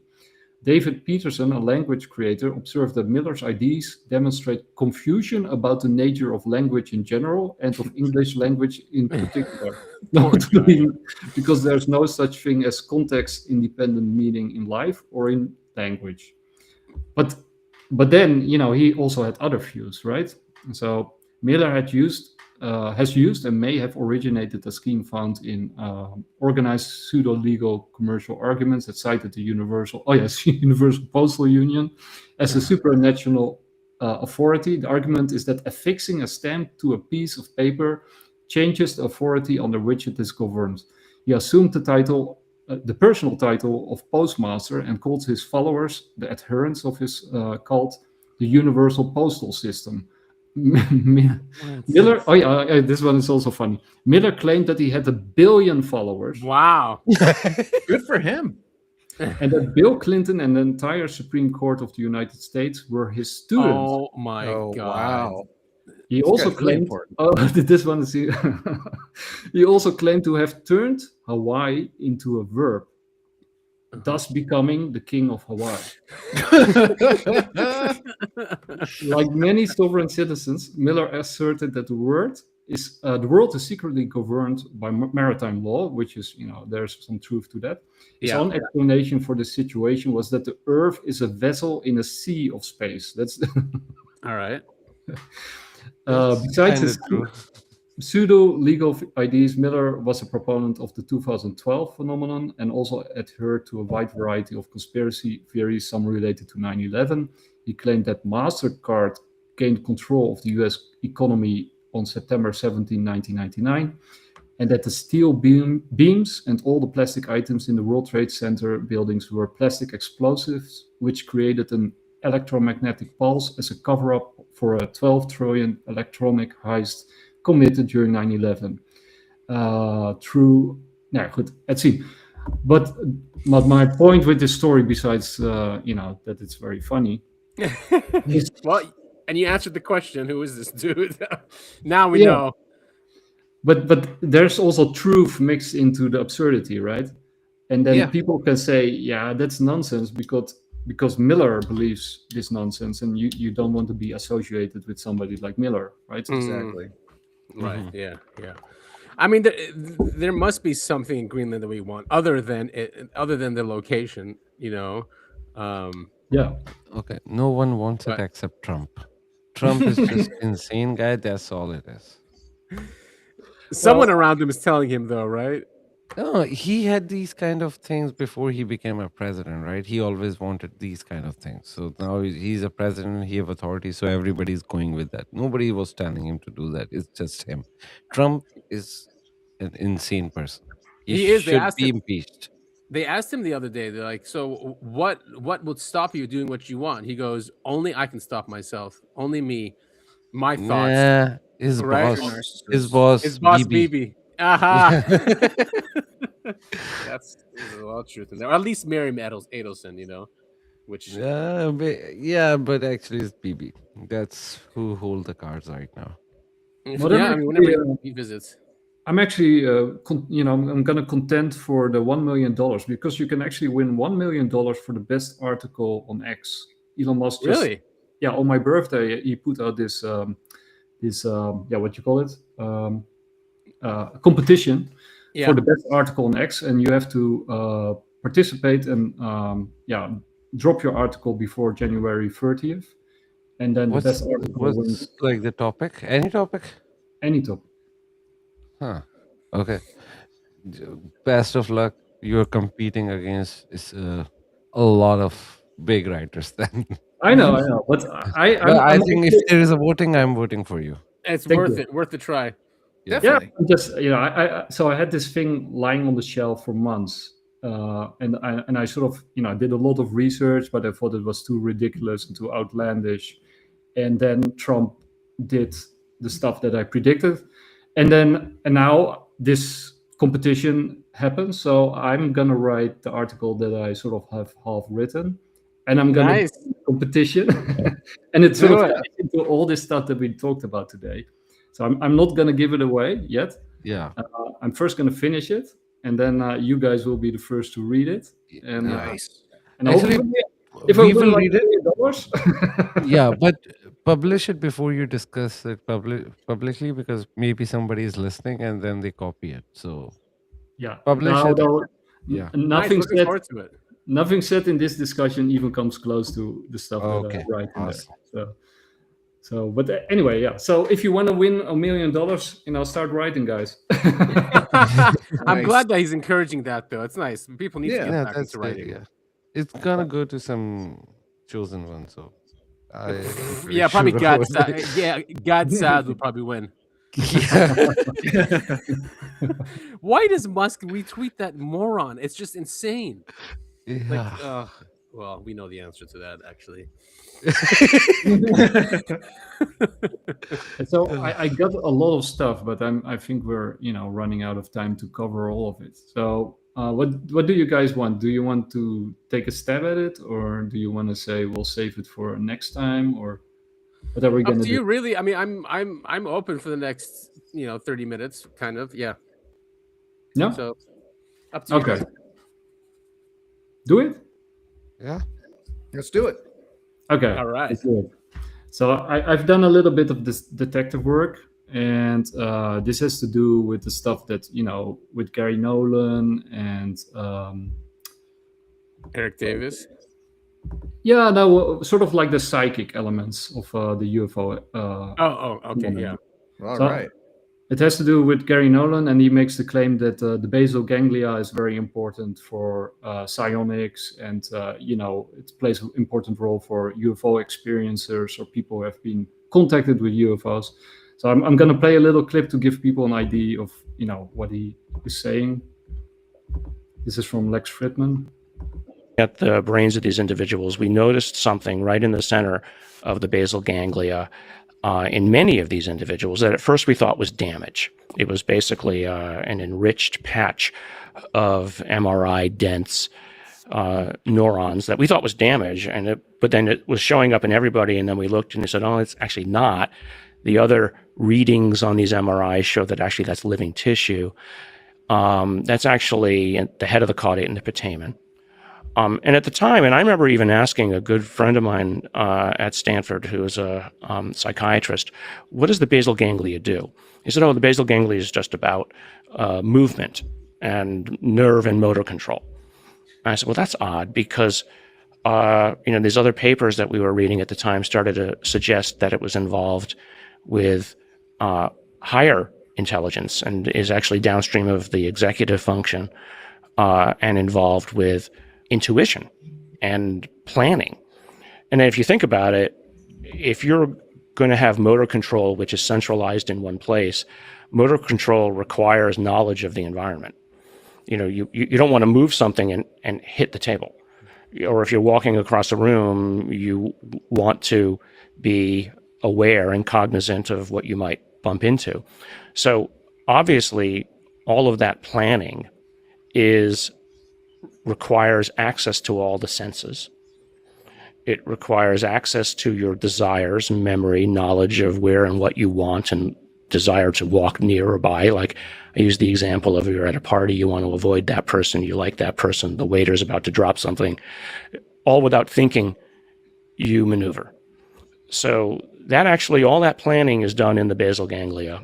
And it's actually now called the brain within the brain. It's a goal processing system subservient to executive function. So what we think we found there was not something which allows people to talk to UFOs. I mean, I think the UFO community took it a step too far. What I think we found was a form of higher functioning and processing. So what we then looked at, and this was the most fascinating part of it, we looked then at individuals in the families of those, let's say the index case individuals, and we found that it was actually in families. And more so, this is the most fascinating part, we've probably looked now at about 200 just random cases that you can download off of databases online. You don't see this higher connectivity. You only find it in what Kit Green would have called, or has called, higher functioning individuals, people who are, he called them savants. I don't have the means to, So anyway, so that's sort of to give people the idea of, what they found. The basal ganglia is like very dense and very connected in these individuals. It's sort of also what Jake Barber was talking about when he was sort of mentioning psionics. Interesting. And, So, but that's in the reptilian part of the brain, right? The small one. Yeah. That's why you said a brain within a brain. Yeah, it's sort of what they used to call the more primitive side of the brain. Yeah, Right. sort of reptilian part. But so I did some digging because I'm not sure if you guys are aware, have you done sort of like a deep dive in the telepathy tapes? I listened to them. There was a new article that came out. I don't know if you saw it. That was, I think it was some insider. She blew the whistle on it, and she was saying that was some op going on. It's a long article though, so I quickly read it. I didn't go deep into it. But yeah, I mean, those are interesting, the telepathy tapes. Yeah, so there's a connection there, and there's also a connection with Jay Anderson's work with acoustics. But I'm gonna take it one step at a time. So first of all, this is the guy who did the ESG, or the EE, what's it called? Sorry. Yeah, EEG. Yeah, EEG. Yes. Yeah. Tongue twister. So of three of the kids who were involved with the telepathy tapes. And you just see a tiny little clip, and maybe there's something in the clip that looks like, oh, I don't know, something might be going on there. But when you're in the room and you see this happening all day long, under lots of different circumstances and lots of different tests, and they pretty much don't miss, which is the crazy part, right? Because, most of the telepathy research that's been done prior to this point is, with neurotypical individuals, and, it's a forced choice kind of a setup where the sender sees an image or something, and then the receiver has 4 choices of images. And it's like, well, which one do you think it was, right? So you got a 25% chance of guessing right. And in that research, it's like, it generally comes out at like 30% or something, which is statistically significant. And it's interesting. So it's like, okay, people can do better than chance. But then when you're seeing people do this in an open response format, it's not forced choice. It's like, what's the word? What word am I looking at? And it's like, Pirate. Holy crap. Yeah. And like when I was doing the testing on the computer, like one of the words was manager. So we were doing like 3-syllable words, and Houston was just boop, boop, boop, boop, just spell it out, no problem. Doing full sentences out of a book, that his mom was looking at. And so like open response like that, like just not missing anything, that's a whole different deal, right? Because it's like, clearly they're just completely tapped in. Yeah, we were recently on another call with Russell Targ, the physicist, who's done a lot of work with remote viewing, even, involved in a little bit with the CIA and other things. And the way that I see that, and he's a big proponent of remote viewing, but also that's like kind of open for interpretation. It's like you're drawing a picture of some remote site and, it's kind of close and it's close enough. But with this is just so accurate that it's just, I think that's why the podcast is having such a big impact. It's like, wow, if this is true, and it's with this special neurodivergent population that might have something unique about their brains. Like, what does that mean about what our brains are capable of? What does that mean about the physics of the universe? There's so many implications. For sure. Yeah. And I mean, I think everybody has been surprised at the amount of attention that this has got, but I take that as a good sign, right? That like people are really hungry for this kind of understanding, right? That maybe there is. Anyway, I'll cut it off there. But anyway, so he did the brain imaging like in real time, right? Because you MRI and you had EEG, and he sort of did the EEGs of 3 of these kids, and then especially the high function. Now, so basically these are all savants, all high functioning, autistic children who have a verbal impairment. So basically that's sort of the crossover with Gary Nolan's work, where he's also talking about high functioning people. And remember what Jake Barber said, the 3 targeted, basically 4 target groups that they are interested in are children, first and foremost, because they are, apparently they have the best psionic abilities.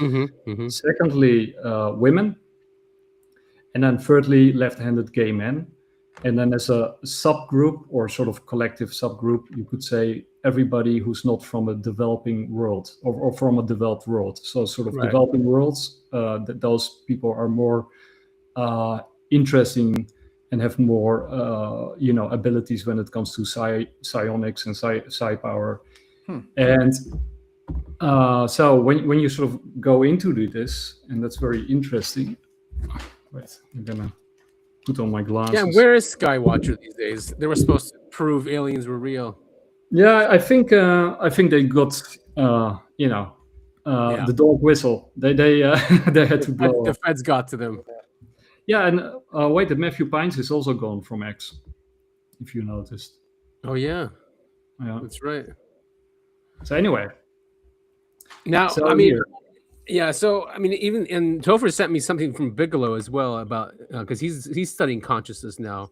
Yeah, and remember that Bigelow was shut down, or Bigelow Aerospace Space Studies, his main company, was shut down during COVID.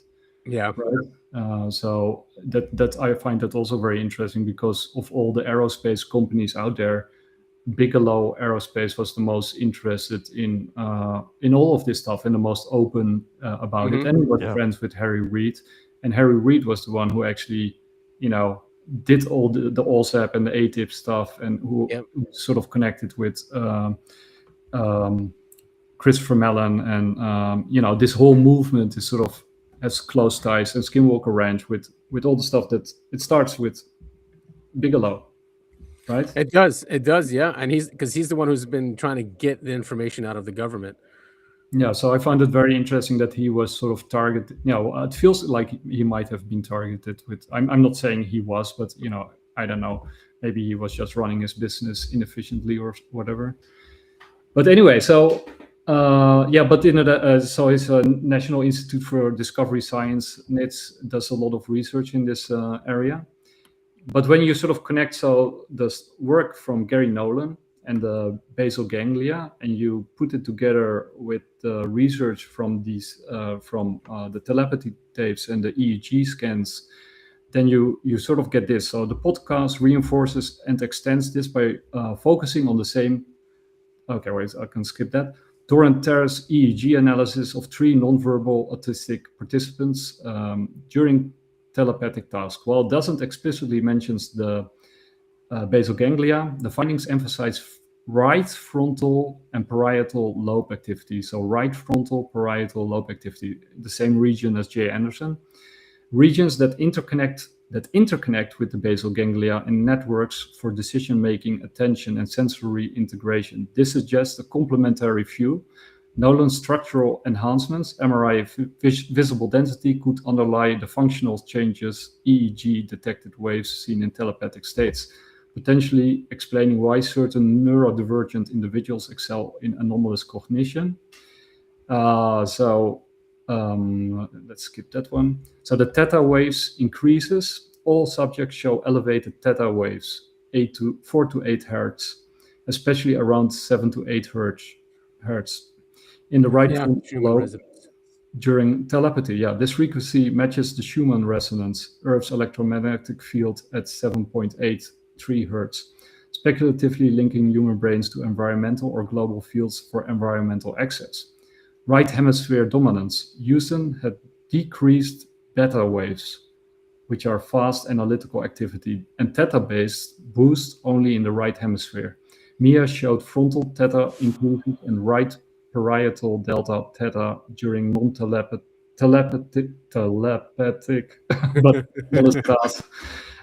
John Paul's patterns varied but involved similar right-sided shifts, and then implications for intuition and creativity. Theta waves are associated with relaxed, intuitive states, meditation, or creative flow, aligning with Nolan's descriptions of the basal ganglia as facilitating gut-level insights. The podcast posits that neurodivergent brains lack typical filters or linguistic barriers, allowing uninhibited access to subconscious or external data, echoing Nolan's idea of the region enabling leaps in uncertain environments. For creativity, this could mean bypassing verbal constraints for direct, innovative perception, as seen in the children's open-ended responses. Yeah, so I mean, the Monroe Institute knows a lot about these frequencies, right, and how it puts us into different states, and they use binaural beats to do that. Yep. Yeah, cool. Yep. But it, so I'll skip this, and then I linked it to the work of Ian McGilchrist, and then especially what he says about singing and birds.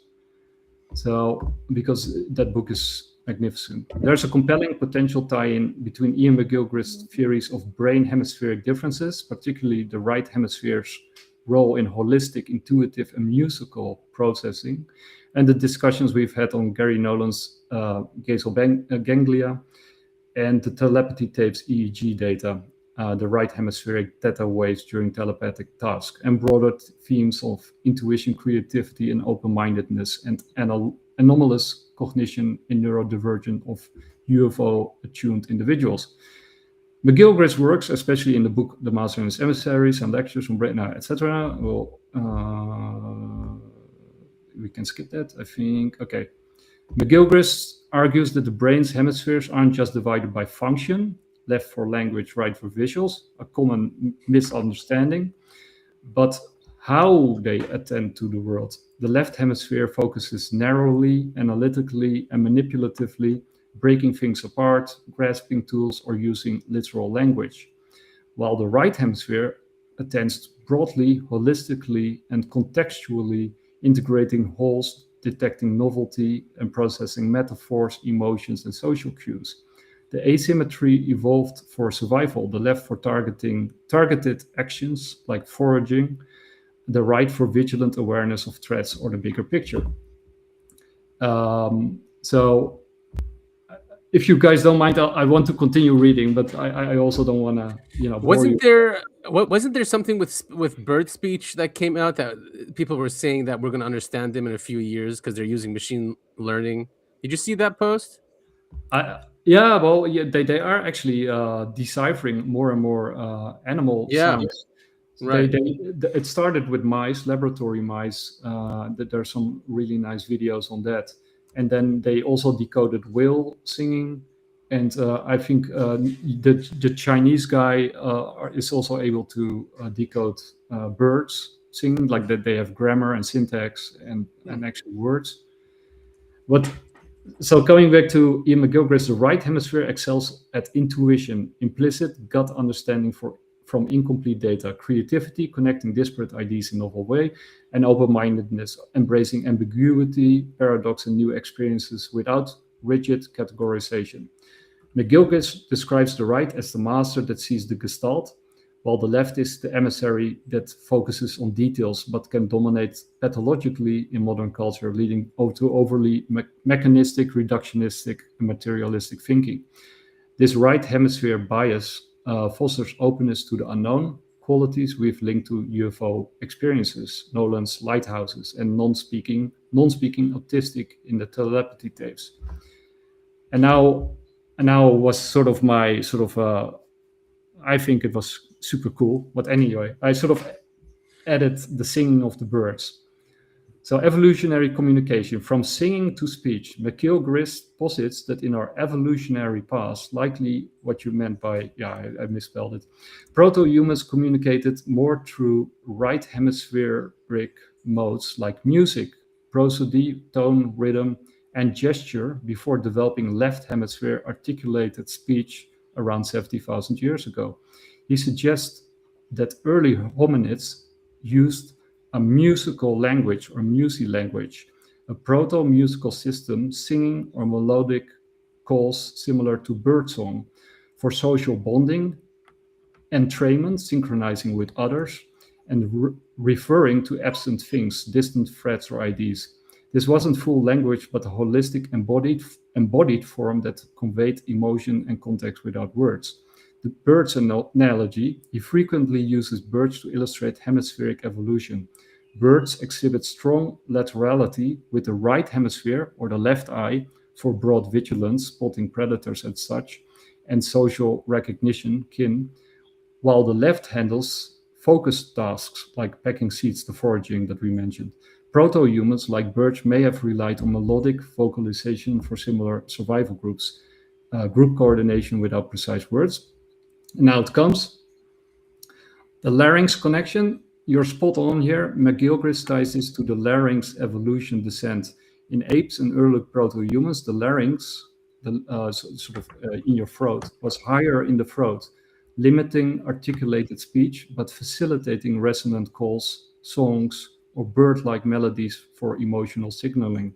As it descended, unique to humans, it enabled for more complex phonemes for speech, shifting dominance toward the left hemisphere over time and to grammatical referential language. However, this musical language remnants persist in the right hemisphere, handling prosody, music, and non-literal communication, explaining why songs and tones convey words. Well, anyway, so I found that super cool. Very cool. Because that also actually ties into the whole thing that we talked about with Jay Anderson and his focus on acoustics, resonance, and how these chambers amplify resonance and wavelengths, and also what Tesla is talking about with reverberation, resonance, energy. And I got this super cool clip. Sorry, guys. Go ahead. So these are actually two clips, but this from the Primordial Code. So this is about the Bosnian Pyramid. So Goran, you did the measurements of the electrical energy beam on top of the Bosnian Pyramids, right? That was 2011 when I came in Visoko and do my measurings and find a very, very strong electric field without magnetic component on the top of the pyramid of 28 kilohertz. But our regular energy system is based on electromagnetic energy, right?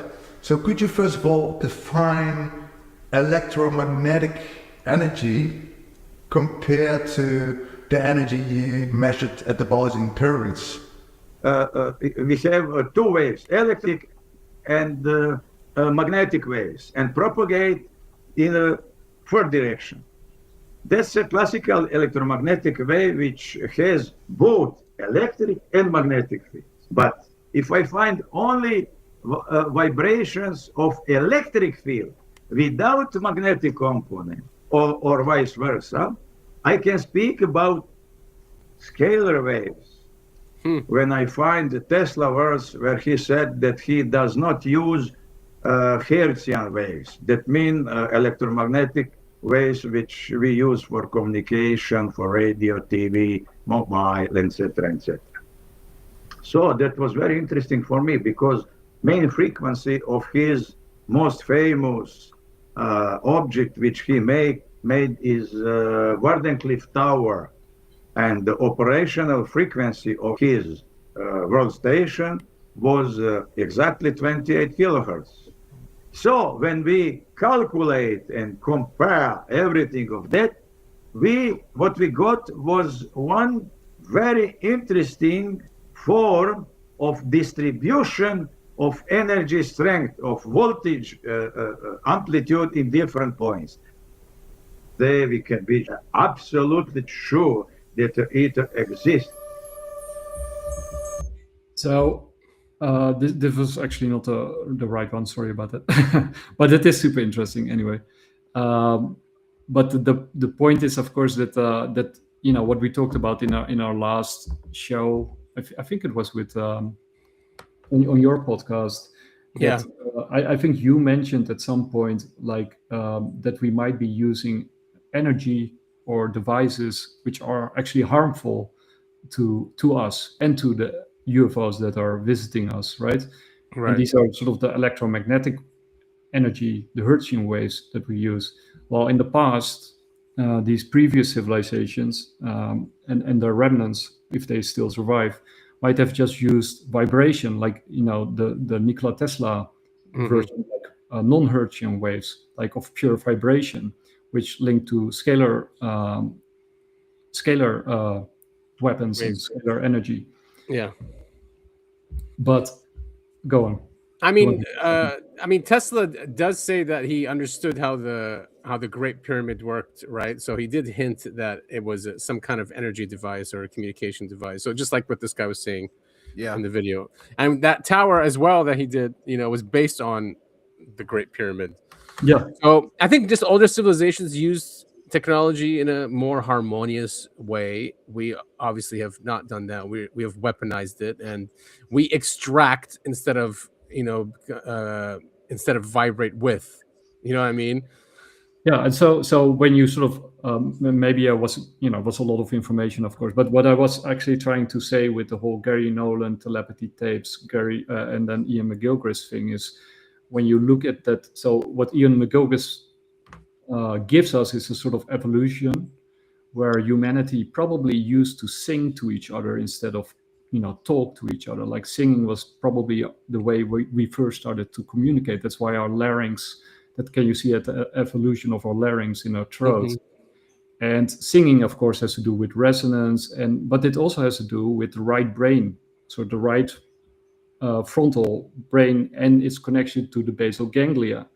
So what it tells us is that, and with intuition, creativity, and open-mindedness, and these children from telepathy tapes are: one, they are children; two, they are savants, like the people that Jake Barber interacted with, but that also that Gary Nolan researched, and they had trouble expressing themselves. And so if people have a latent evolutionary ability to use psionic powers or psi powers, like remote viewing, and remote viewing could also, there's also connections with communication and summoning and even controlling of UFOs. Then these children who want to communicate but can't communicate find other means to communicate, especially that's what the brain does. Like people who are blind or deaf, their brain just has, I guess, other superpowers. So this is something similar. Exactly. They can't communicate.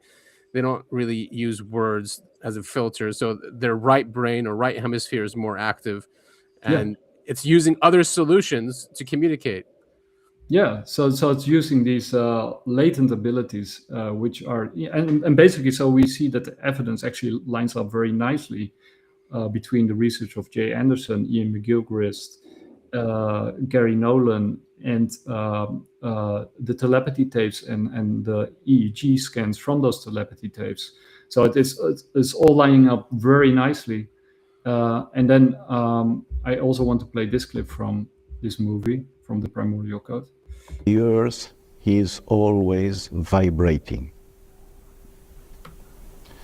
You have, for example, Earth tides that makes that the Earth vibrates, goes up of 30 centimeters and down 30 centimeters in a day, okay? And so that makes that everything that is on Earth is vibrating.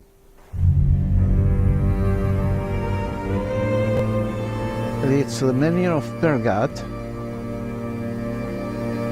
This point here is a violet point. You feel the energy going up against. Here it is, here. You're going to feel that the energy goes up like that. This is a water that goes like that, runs like that. Here's water going underneath. Yeah. Yeah.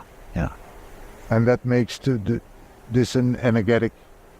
Yes. It's it's a crossing of water in the middle, okay?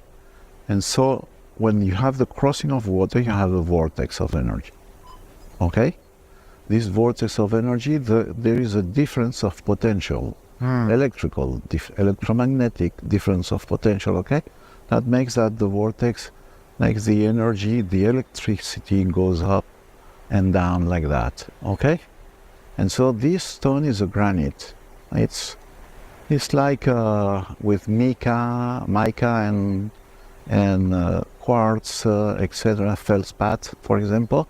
You have a kind of little batteries inside, and so they charge with electricity of the water. It's like a vortex. Okay, and makes a vortex, okay? And with two charge, it expels the energy up. And it's stabilizing the place, okay? The energy of the place, so all the rings are expanding all the time, because you remember the Earth is doing this and this and this and this, okay? And the energy of the water, so it's working like an antenna. So it's making his rings, emitting his stuff, okay? And healing the place.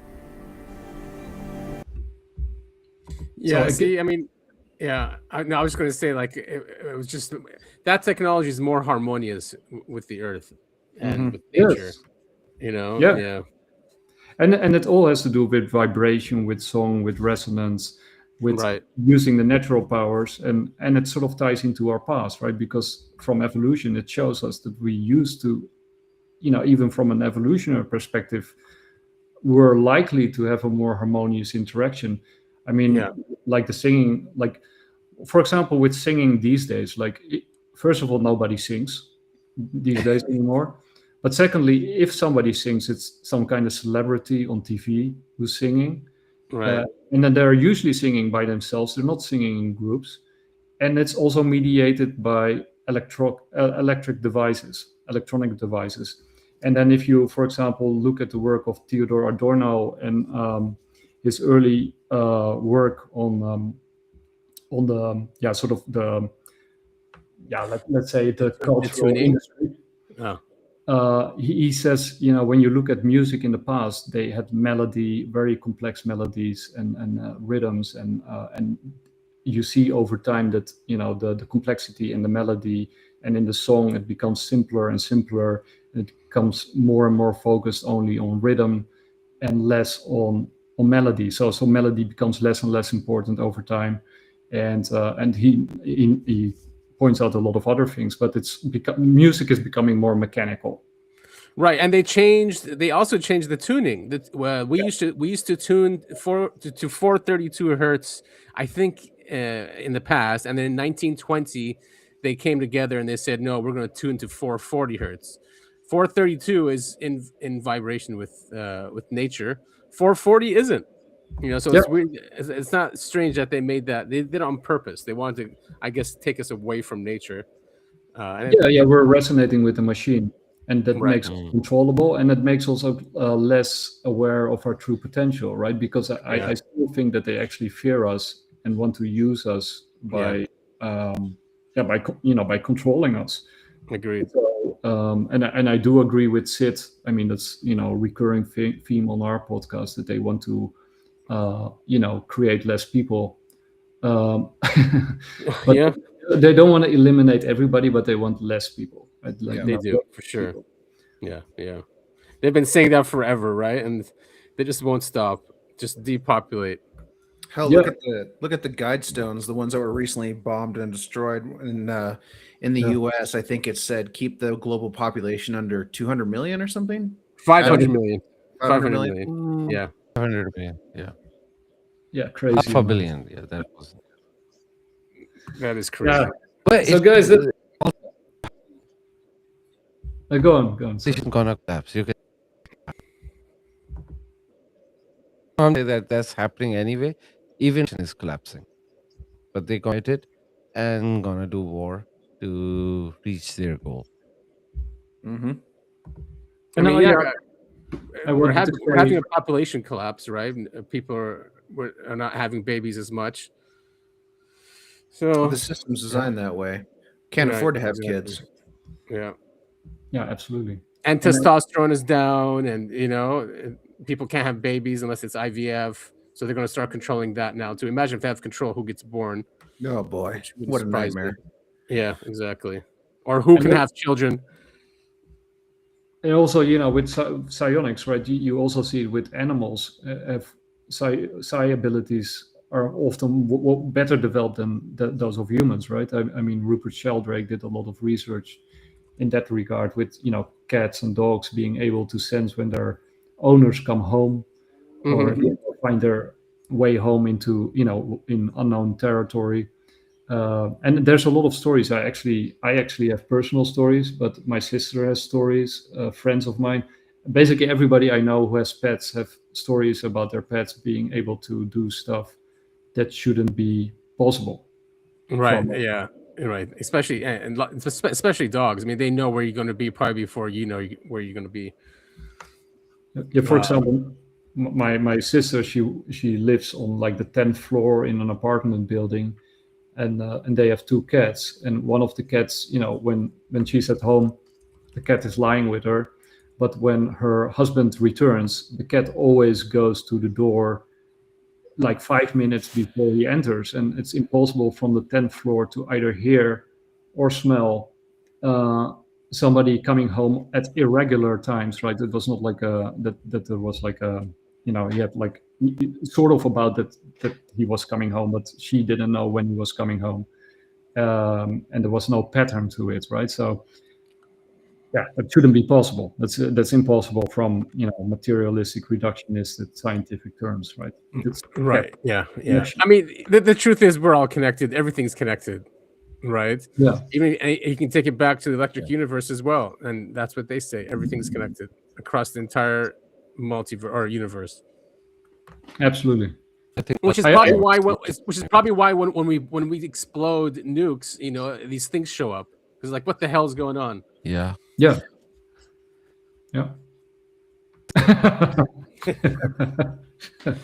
So yeah, I hope you didn't mind all the reading that I did, but I was very excited about the discoveries. It was great, man. Awesome, man. Oh yeah, it's cool. Yeah, I should write it in an article probably. Maybe you gave us a hint. You gave us a hint. I think it's going to be geopolitics, or maybe you'll bring this in as well. We'll see. Yeah. Well, anyway, guys, I really want to thank you for being on the show and for discussing your predictions, and I think we got a big likelihood that some of those are going to come true. I hope not. Well, maybe the NHI disclosure would be nice, but all the other stuff, it's just we don't get a break. There's always something going on, some emergency, some global catastrophe. It's like, just give us a break. Yeah, actually, as I was listening to everyone's predictions, I was like, not one of these is positive. Right. I was sitting there going like, I should have at least come up with some positive prediction. Yeah, well, I guess, maybe Nobel Prize winner. Yeah. There we go. Yeah. I guess going. Trump into is space not is getting that one. price. Oh no, he got one. It was given to him. Machado, right? Yeah. What a dork! I can't believe he accepted that. I know. Well, maybe I can make one. At least I think Bitcoin is gonna explode this year. All right. With it, crypto. I it's not positive news for everybody, especially for those people who are not in it. And some people think it will explode to the downside. So this is not financial advice. Be careful what you do with your money. But I got this feeling that we're going up. Well, and away. yeah, I mean, especially if that central banker advisor, if what she's saying is true, that people will move into crypto if anything is announced, then yeah, it should push it up. Absolutely. And there's a lot of chaos coming our way. What are we at BTC today? 95,000. No, it's still high. Yeah, so if we close above 100K, then that's extremely positive. But if we get rejected here, then we have to wait. I think we're gonna get rejected, and it's gonna go to like under 60K. Really? I'll definitely buy if it goes. Well, I'm buying anyway, but I'll buy at 60 more. Yeah. Oh yeah. We can get rejected. I kidney and buy it. So. I'll sell both my kidneys and then I'll reawaken and I'll have an IQ of 200. Man, that story was so funny. What did he say? He took out 2 kidneys and something else. Oh, hilarious. Yeah. Dave Miller. Remember that name. Colin Miller. Colin-Miller. Nice guy. Well, that was fun, guys. Let's watch our predictions and hold each other accountable. Yeah, sure. Yes. Yeah, and let's do it again in the future, and or on your. I think by the time we have, one of my prediction will come true, which is Iran war. So let's see. Yeah. Man, that's not going to be nice. Yeah, let's hope not. And, let's hope not. I just want to be wrong, but I think this is gonna happen. Yeah, they want it. That's the thing. They won't stop. do. They are not stopping. So we know it's going to happen, right? It's not if, but when. Exactly. Yeah.